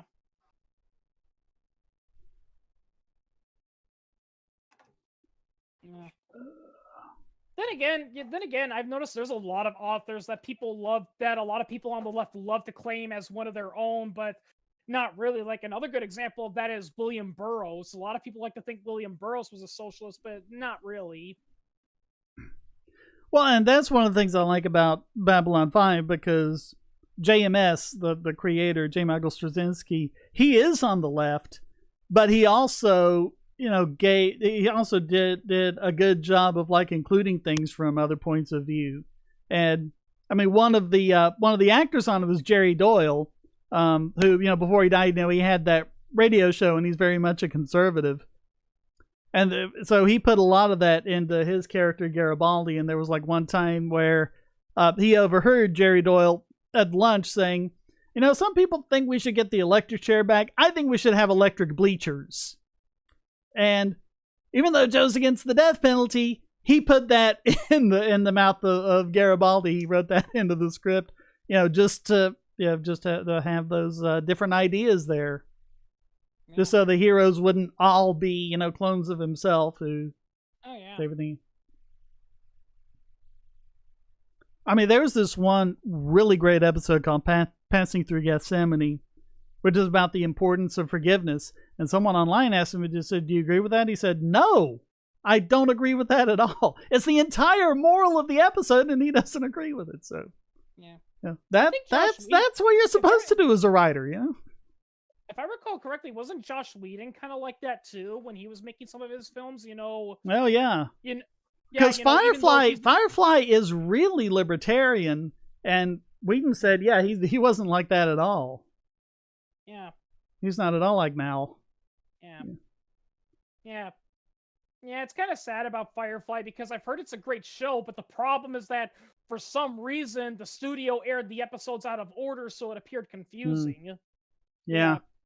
Well, and not only that, they canceled it after 13 episodes into a 22 episode season, and the episodes weren't produced in order because some of them would have needed to be filmed early because they would needed more special effects.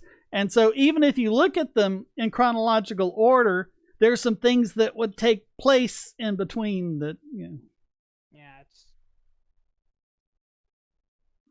Yeah, well, that's what happens. Well, that's what happens when...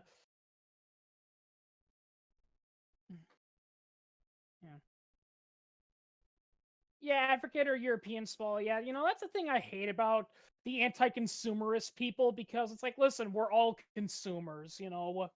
Yeah.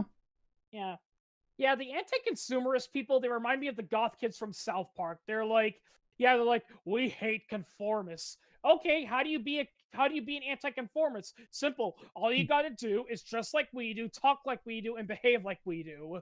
Mm-hmm. It's like, sorry, goth kids, but you are conforming, you know? Yep.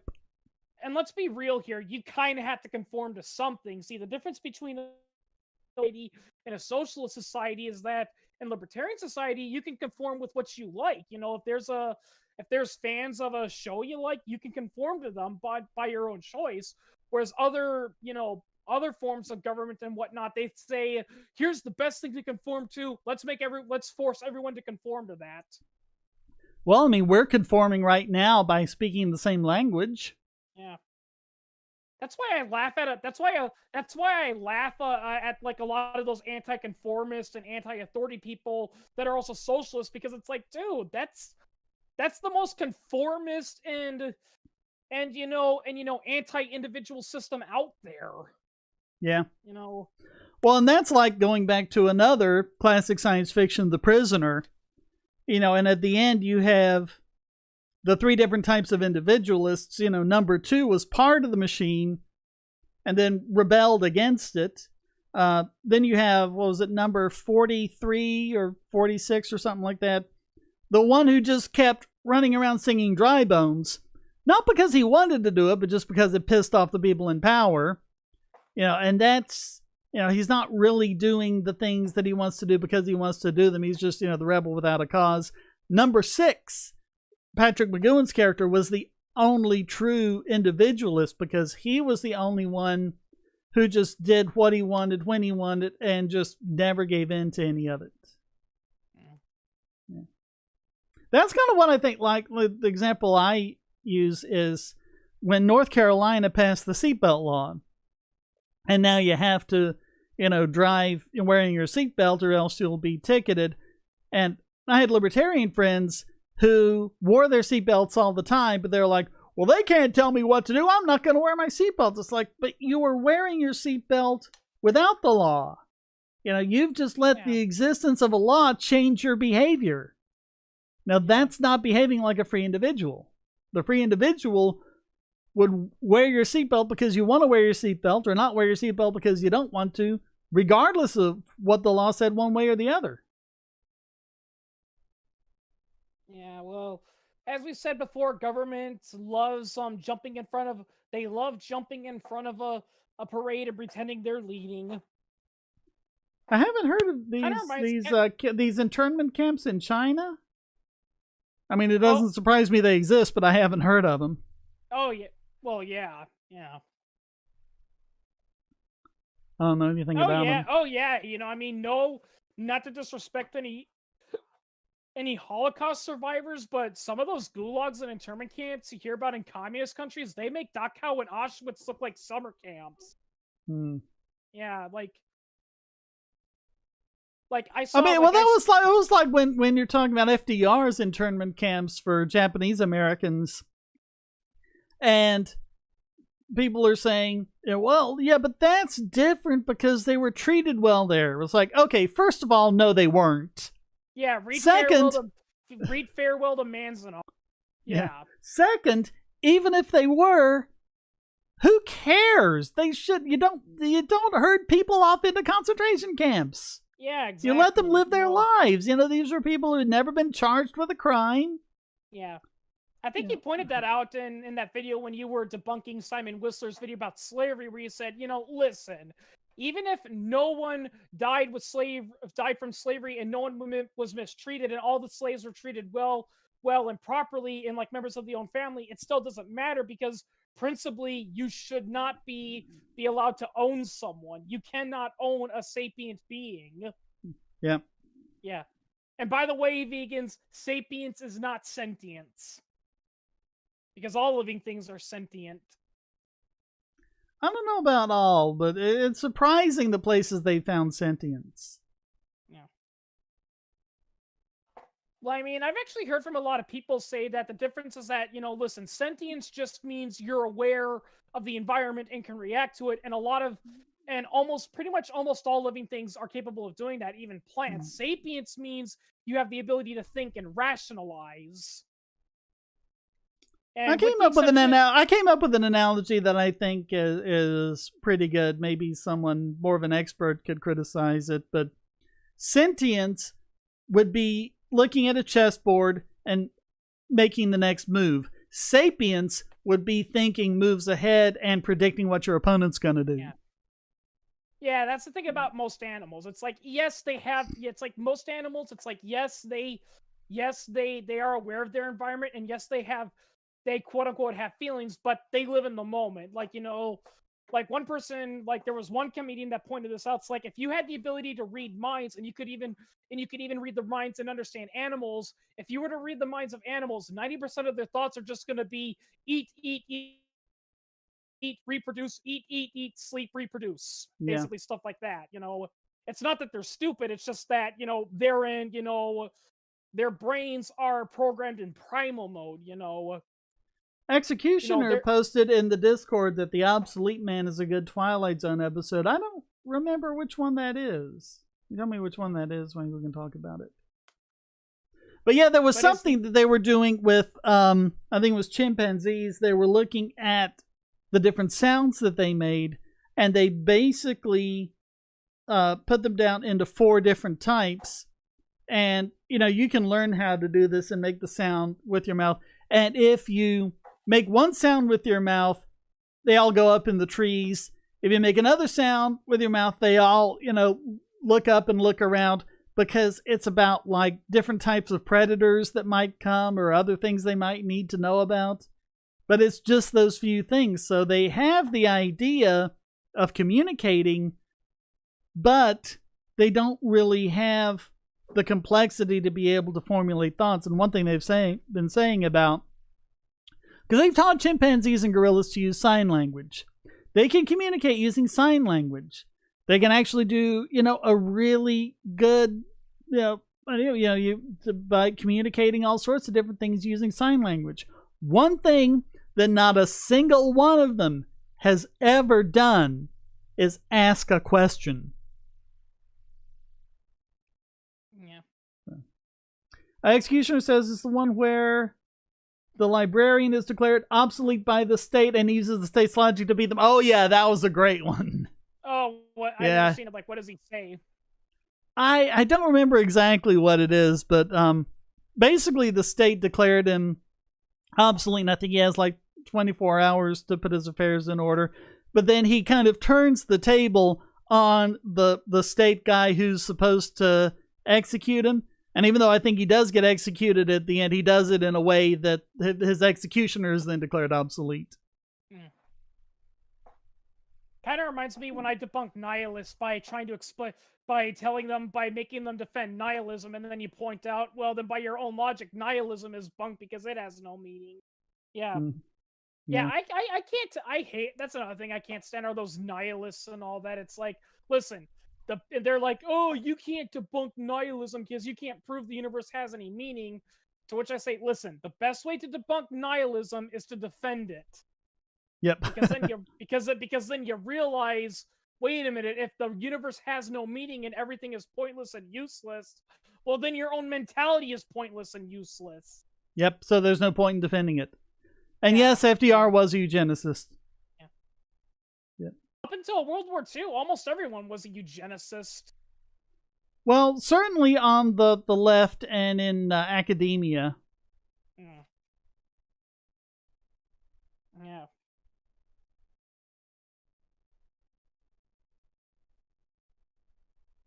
Yeah, and here's another fun fact, too. You know, a lot of communists are saying, oh, yeah, but the communists in the Soviet Union didn't believe in eugenics. Yeah, but not because they recognized that eugenics was bad. It's because they didn't believe in the Mendelian form of genetic traits and all that. They believed in Lamarckian. Yeah, I can't pronounce that guy's name. He was Russian. Yeah, they believe in that. Oh, you mean Lashenkoism? Lashenkoism. Yeah, him. Yeah. Yeah, that was based on Lamarckian evolution. Yeah. Yeah, but I mean, all of the eugenics and everything was based on Lamarckian evolution because everyone is like, well, that's just what Darwin says. It's kind of the opposite of what Darwin says because eugenics is like, oh, well, you kill off the quote unquote weaker members, but who are the weaker members? Who are the ones that are less fit? You know, you might say, oh, well, let's kill off all of the autistics, and then all of a sudden something happens that would make it so that you really need those autistics to survive. Yeah.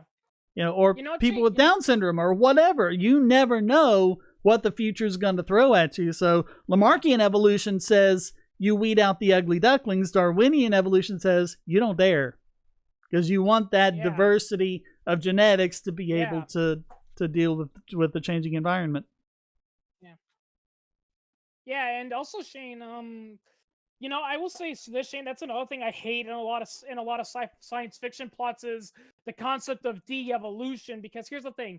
De-evolution is that doesn't exist. Well, evolution doesn't have a direction. Yeah. So it makes no sense. African European swallow. FDR was probably the closest the U.S. got to a fascist leader. Well, I mean, he praised Mussolini's fascism. Oh yeah. You know, I mean, you know what's ironic, Shane? Because although if you understand that the definition of fascism is the collusion and cartelization between government and business, and you look at what's going on in big tech now, how is that not, pretty much the definition of fascism? I thought the definition of fascism was anyone who disagrees with me. Yeah. Effectively, that's what it's become. Even Orwell said that, Oh, yeah. He had that long line where he's like, it's like, listen, I don't take the word fascism seriously anymore because it's been used on everything. I've seen it used on capitalists, bankers, farmers, the 1941 committee, 41 committee, fox hunters, all this and that, But I mean, this whole thing about, oh, well, big tech, it's just, private business doing what they want, and that's libertarian. It's like, I'm sorry, no. When they're doing things that are that similar, that quickly, right off the bat with each other, there's collusion going on, not just with each other, but with government. And especially when you have things like I was pointing out with Parler, how they were actually getting the authorities to yank their IP addresses so they couldn't even connect to the internet. You know. You know what else is funny, Tythor, is that contrary to popular belief, fascists and the Nazis were not the same. In fact, some of the first opponents of the Nazis were the Austrian fascists. You know, people fail to realize the alliance between Hitler and Mussolini, it was strictly militarily. Politically, the guys did not like each other and actually criticized each other. I remember reading somewhere that Hitler once called Mussolini privately. He called him he's a silly crazy monkey, and Mussolini once privately said that that Nazism was an ideology only fit for barbarians. Yep. Yeah. Well, I mean, like, do you think that Hitler was really all that gung ho about the Japanese? You know. He kind of was, actually, surprisingly. If you read Mein Kampf, he kind of was, but then again, he only liked them, you know, cultural-wise. Racially, well, he still felt. Yeah, he liked a lot of their imperial stuff. Yeah, you know. That's another. But yeah, these were alliances that they thought were of mutual benefit, and they weren't trying to take over the world. They were just going to go, okay, I'm going to carve out my little place, and you can carve out your little place, and once we get all these allies out of the way, we can each have our own little part of the world and do whatever we want to in them. Yeah, I mean, you know, I mean, I'm sorry, people, but the Nazis wanted to take over the world and kill everyone. That's just, now don't get me wrong, the Nazis were bad people, but that's just Allied propaganda, you know. Not to mention, they weren't going to. The Nazis were not going to come over and invade America. Oh yeah, I mean, if I recall, at least not until America got involved in the war. I mean, if you look at The Man in the High Castle, you know, when you have, you know, the eastern part of America, you know, being under Nazi rule and the western being under Japanese rule, that would make sense because, I mean, it's kind of like the opposite number of what happened in Germany. You know, when the Allies won, it was divided into East and West Germany. So this was kind of the opposite because, you know, of America getting in the war. But if America hadn't gotten into the war and the Nazis had won, they would not have taken over America. They would have just left America alone. Yeah, there's actually a book like that, and I think it's called Fatherland or something, and it's actually a more accurate depiction of what, you know, not an Axis victory in Europe would look like. And basically what happens is that the Soviet Union still exists, but they've been pushed past, and the Germans got, you know, all of Russia past the Ural Mountains.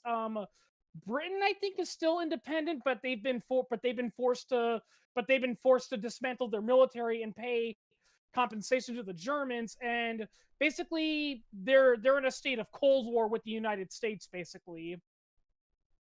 Yeah.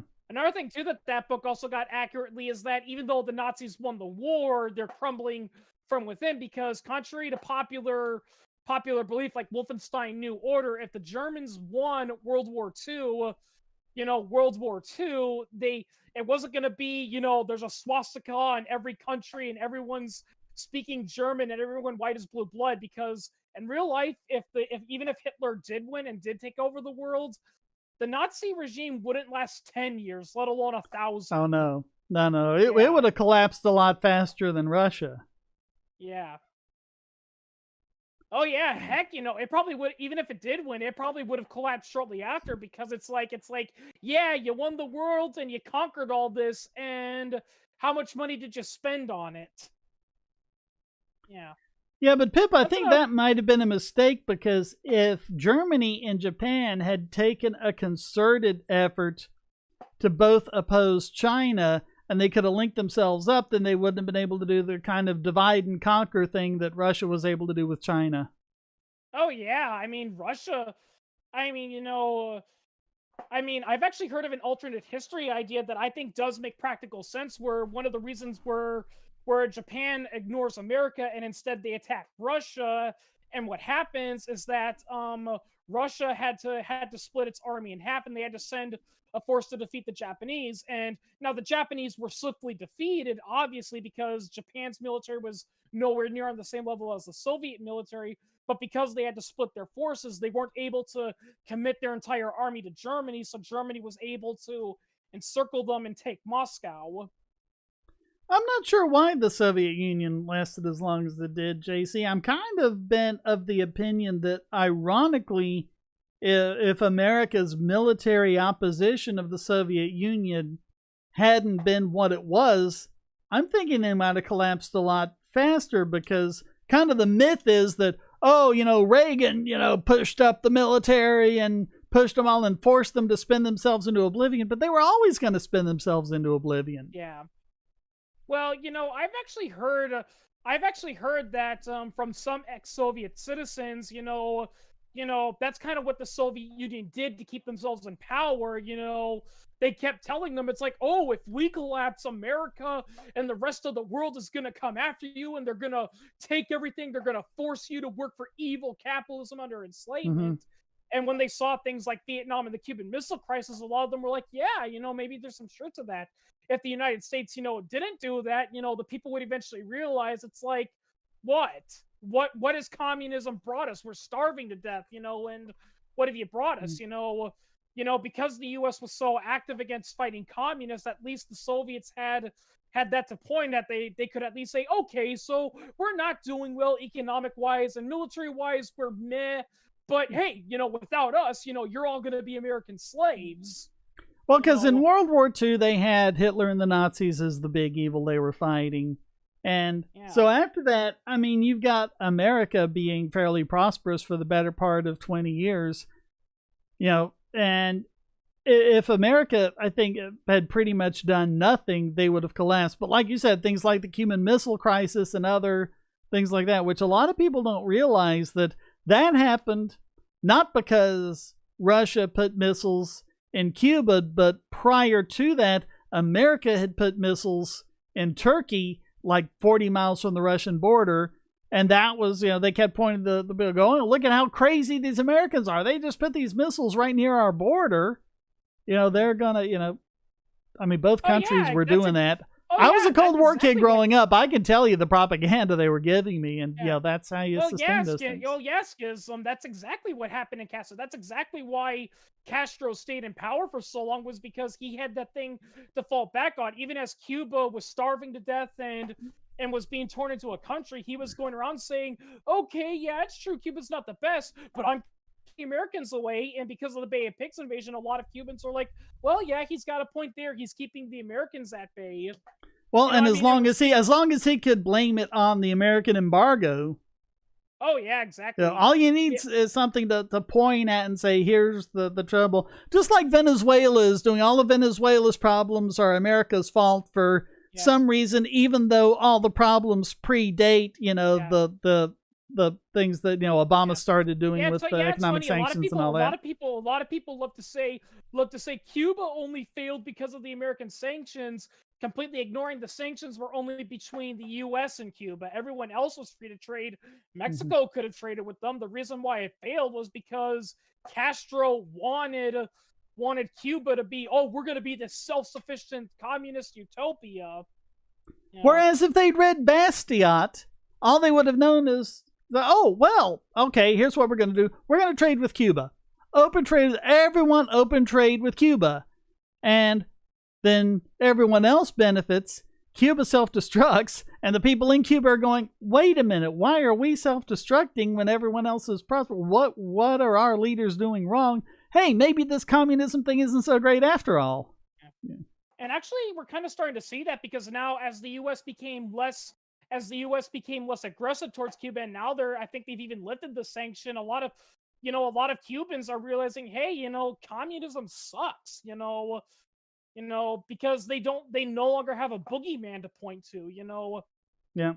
And I agree. I think that's the reason why the Soviet Union stayed in power for so long, even though it should have collapsed, decades before it actually did. It's because even though they were pretty much dead, a dead nation that was barely hanging on there, they still had that boogeyman they could point to. They still had, it's the United States. That's why we're at war. I mean, hell, that's what's keeping North Korea going. That's the reason why, even though everyone is starving to death in North Korea, they're still supporting the regime there, is because they're saying, look at those evil Americans. If we don't stay the way we are, those evil Americans are going to come and do that. And And really one good thing about that Trump did was by opening relationships is that that's the step in the direction that's needed to end, the communist control in North Korea. It's to stop being aggressive with them. They lose that boogeyman, and eventually the people are like, you're telling us over and over again that the Americans want to come and they want to rape our children and imprison our cows and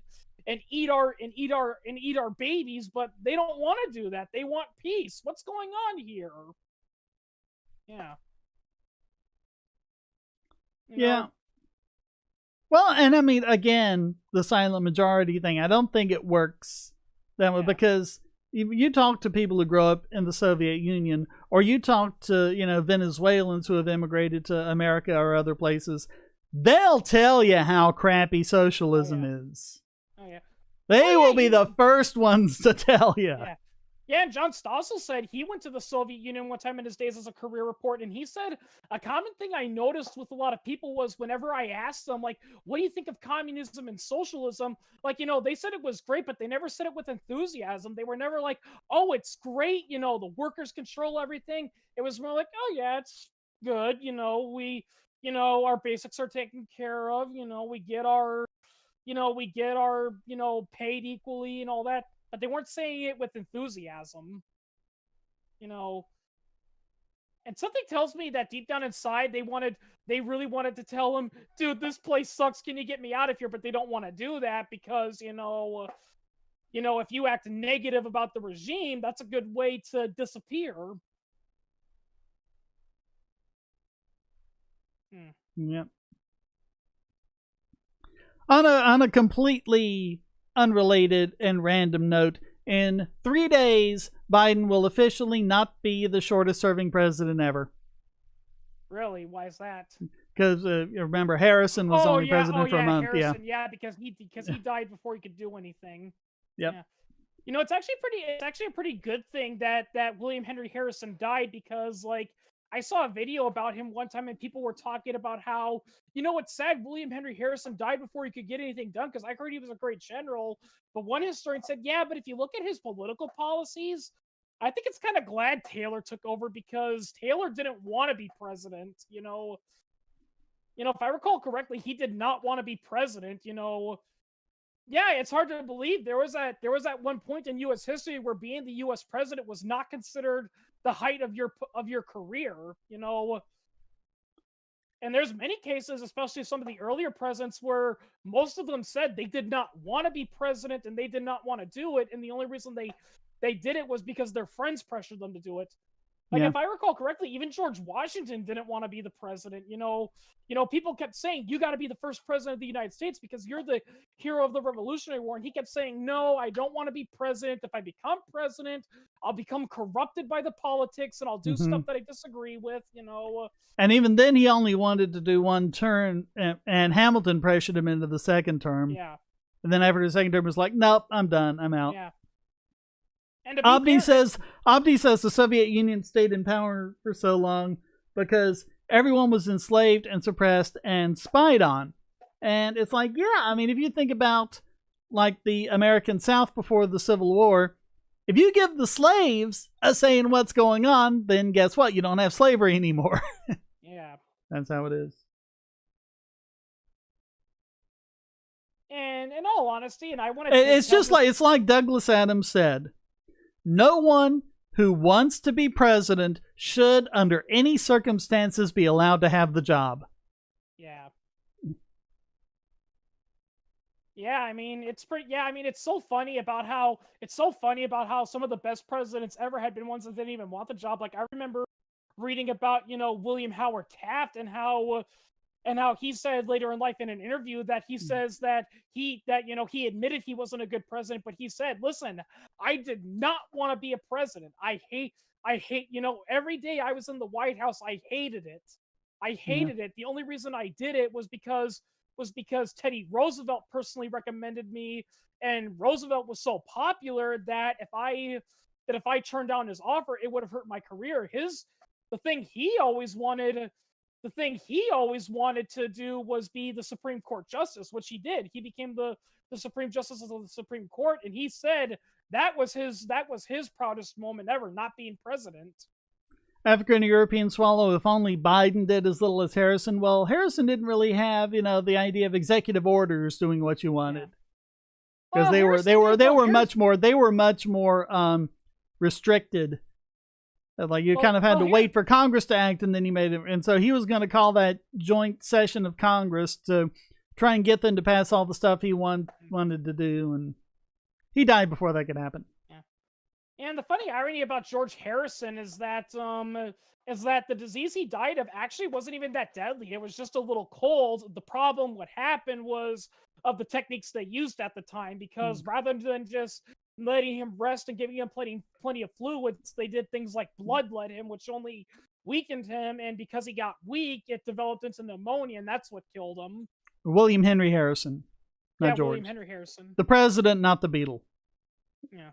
SKM, speaking of Southern slavery, the reason why they were so brutal was because of the Haitian Revolution. Any truth to this? I struggle to think of a link between the two. I think there was some truth to that, because let's be real here. It's good the Haitians were free, but the way they gained their freedom was, basically their policy was, if you're white, you automatically got killed regardless of your stance. That's just what they did, Yeah, but they also said that if you were an opponent to slavery, you didn't count as white. Well, I there was some weird stuff there. I don't know. Haiti is like... I'm just gonna say this, if anything, Haiti and the United States are a perfect example of how not to end slavery. Yeah. Yeah, it's because... I don't know.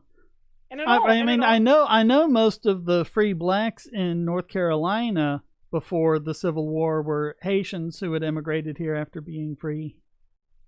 And so there's a lot of, like, basically the different types of North Carolina barbecue are because of Haitian influences. Yeah.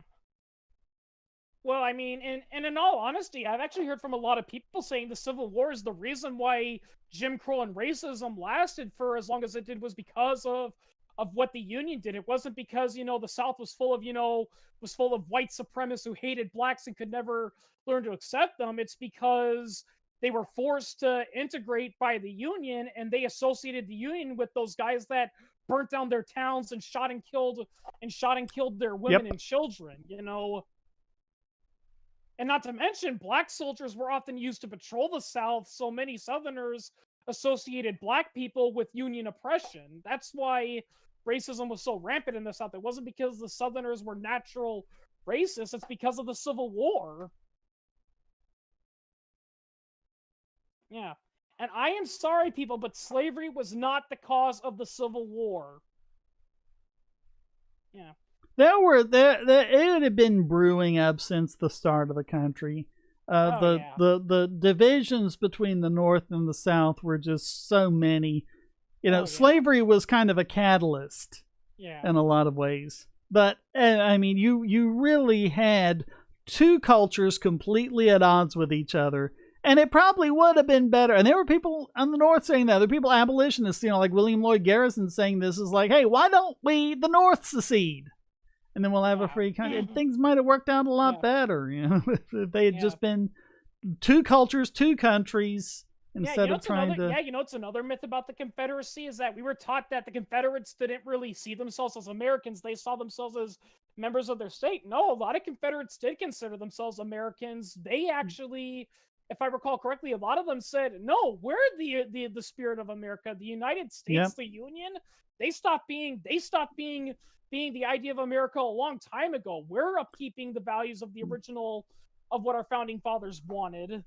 Yeah, because they were trying to keep federalism alive instead of, having the strong central government, which again is the division that goes all the way back to the founding of the country. Do you have a strong central government? Or do you have a smaller government that's basically a loose coalition of states? Yeah, the Civil War never would have occurred if the Founding Fathers just told Alexander Hamilton, it's like, listen, Alexander, you're a smart guy, we like you and all, but stay the fuck out of this. You are crazy. Yeah. Yeah, I don't get why he's seen as such like a big icon character. Because I'm sorry, if you read what Alexander Hamilton supported and wanted in his view of America, that was not a guy you wanted in power. I think it's just because of the musical, Yeah. which has a lot of good music in it, by the way. I will say that. Yeah. It's good in a lot of different ways. Yeah, I'm sorry. Yeah, I think the Civil War could have been averted. Like I said, it could have been averted if the founders just told Alexander Hamilton, dude, go away. Nobody likes you. You know. That's it, SKM. The divide right now is rural versus urban. Yep. Yeah. Yeah, if I recall correctly, a lot of Northerners, they lived in cities or they lived in big cities, whereas a lot of Southerners were agrarian, farmers and all that. And basically, that's how the South saw it. They saw it as there's these city folks telling us, oh, we don't like how you're living. You need to live like we are. It's like But he's talking about today, where it's not so much regions. Well, in a way, I guess, like Southern California and New York and places like that versus so-called Middle America. Yeah, I'm not trying to sound like like those country singers and all that, but I do agree. A lot of people do take the quote unquote flyover states for granted because they're all like Nebraska's full of corn and cows. It's like, yeah, well, where do you think your steak and potato and corn on the cob dinner comes from? Mm-hmm. Yeah.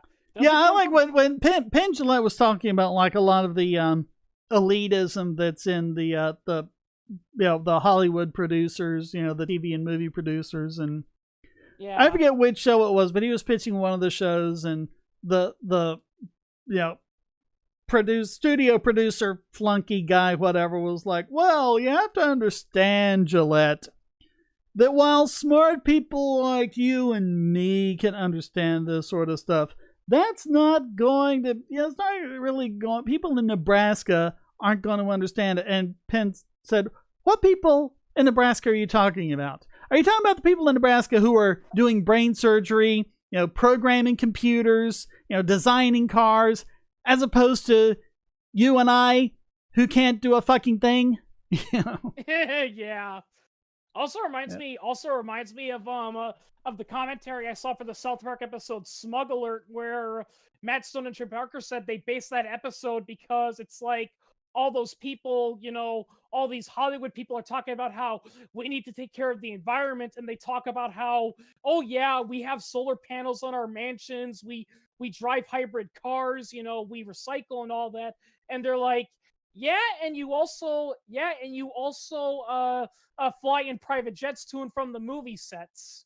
Yep. And you burn more fossil fuels in an hour than most people do in a year by doing that.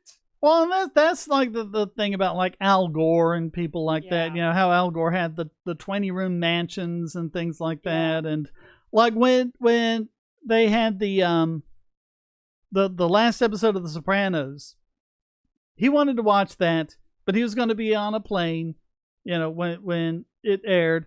And so he couldn't set his DVR like the plebes do.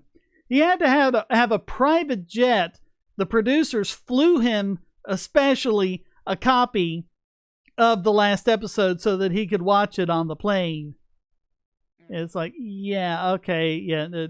nice going for the environment there, Al Gore. You know what that also kind of reminds me of, because I was watching a video. It was called "The Origins of Fairy Tales and Nursery Rhymes," and I learned something fascinating about the old story, "The Princess and the Pea." Apparently, it was actually a satire.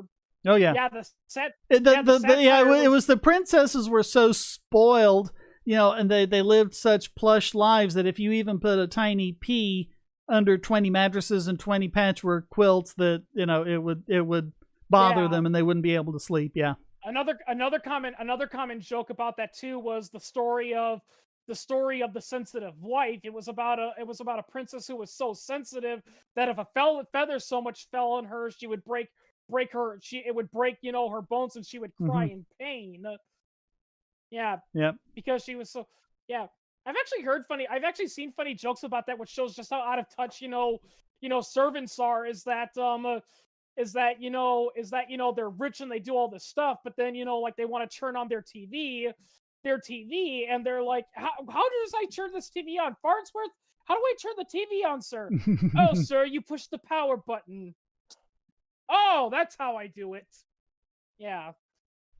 Which, to be fair, we do kind of see that, you know, I mean, Yeah. and going back to what we said earlier, I think that's the reason why a lot of politicians are like, you know, I don't get it. Why do people want automatic weapons and rocket launchers? What are they what do they need protection from? It's like, gee, I don't know. Why do you have an army of top secret Black Ops commandos guarding you 24/7?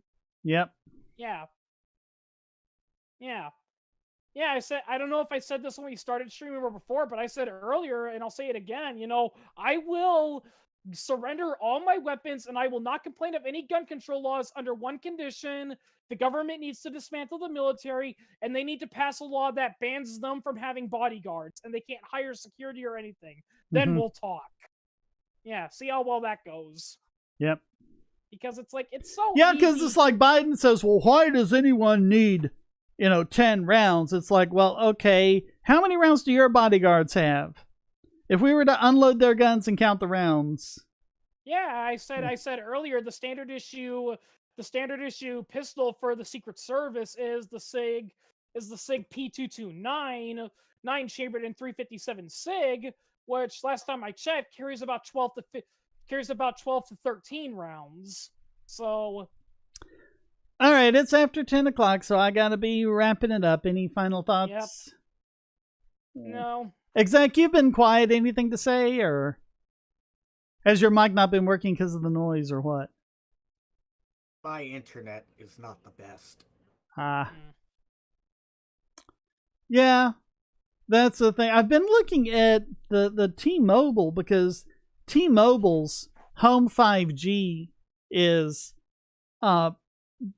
cheaper than what I'm paying Charter for, and I want to kind of talk to them about this because they don't publish the data rates, but if it's the same rate I'm getting on my 5G phone, it's actually faster. I think it's the same speed up, same speed down, but faster up, so that might be a thing to do if they can guarantee that speed. But yeah, I think 5G is going to be a game changer.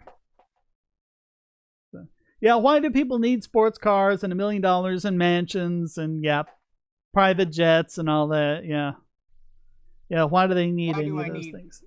Yeah. Why do I need 2 kidneys when one can work just as fine? Yeah. Yep. Yeah, speaking of, internet being the best, I was going to say this, that going back to South Park, that one episode they did on Comcast, they missed one joke that they should have did when they were complaining about, all that is that they should have had the Comcast guy say, oh, you don't like us and you can't afford DirecTV or cable? Well, why don't you just set up your own cable service? Oh, you can't do that. It's illegal. Yeah, no joke. That's what's gonna happen, people. I tell that to people that say that Comcast is a result of capitalism. Just try setting up your own cable company. Within 5 minutes, But I mean, with T-Mobile's 5G being the way it is, at least in this area, I think if Charter doesn't, hurry up and get off their butts and get DOCSIS 3.1 implemented, they're going to lose a lot of people. Okay. Because if they don't get that gigabyte download speeds, they're going to lose people to 5G. Yeah. All right. So that'll do it for this month then, I guess. Thank you so much for watching. Thanks everyone who supported. Thanks everyone who joined us in the chat. And until next time,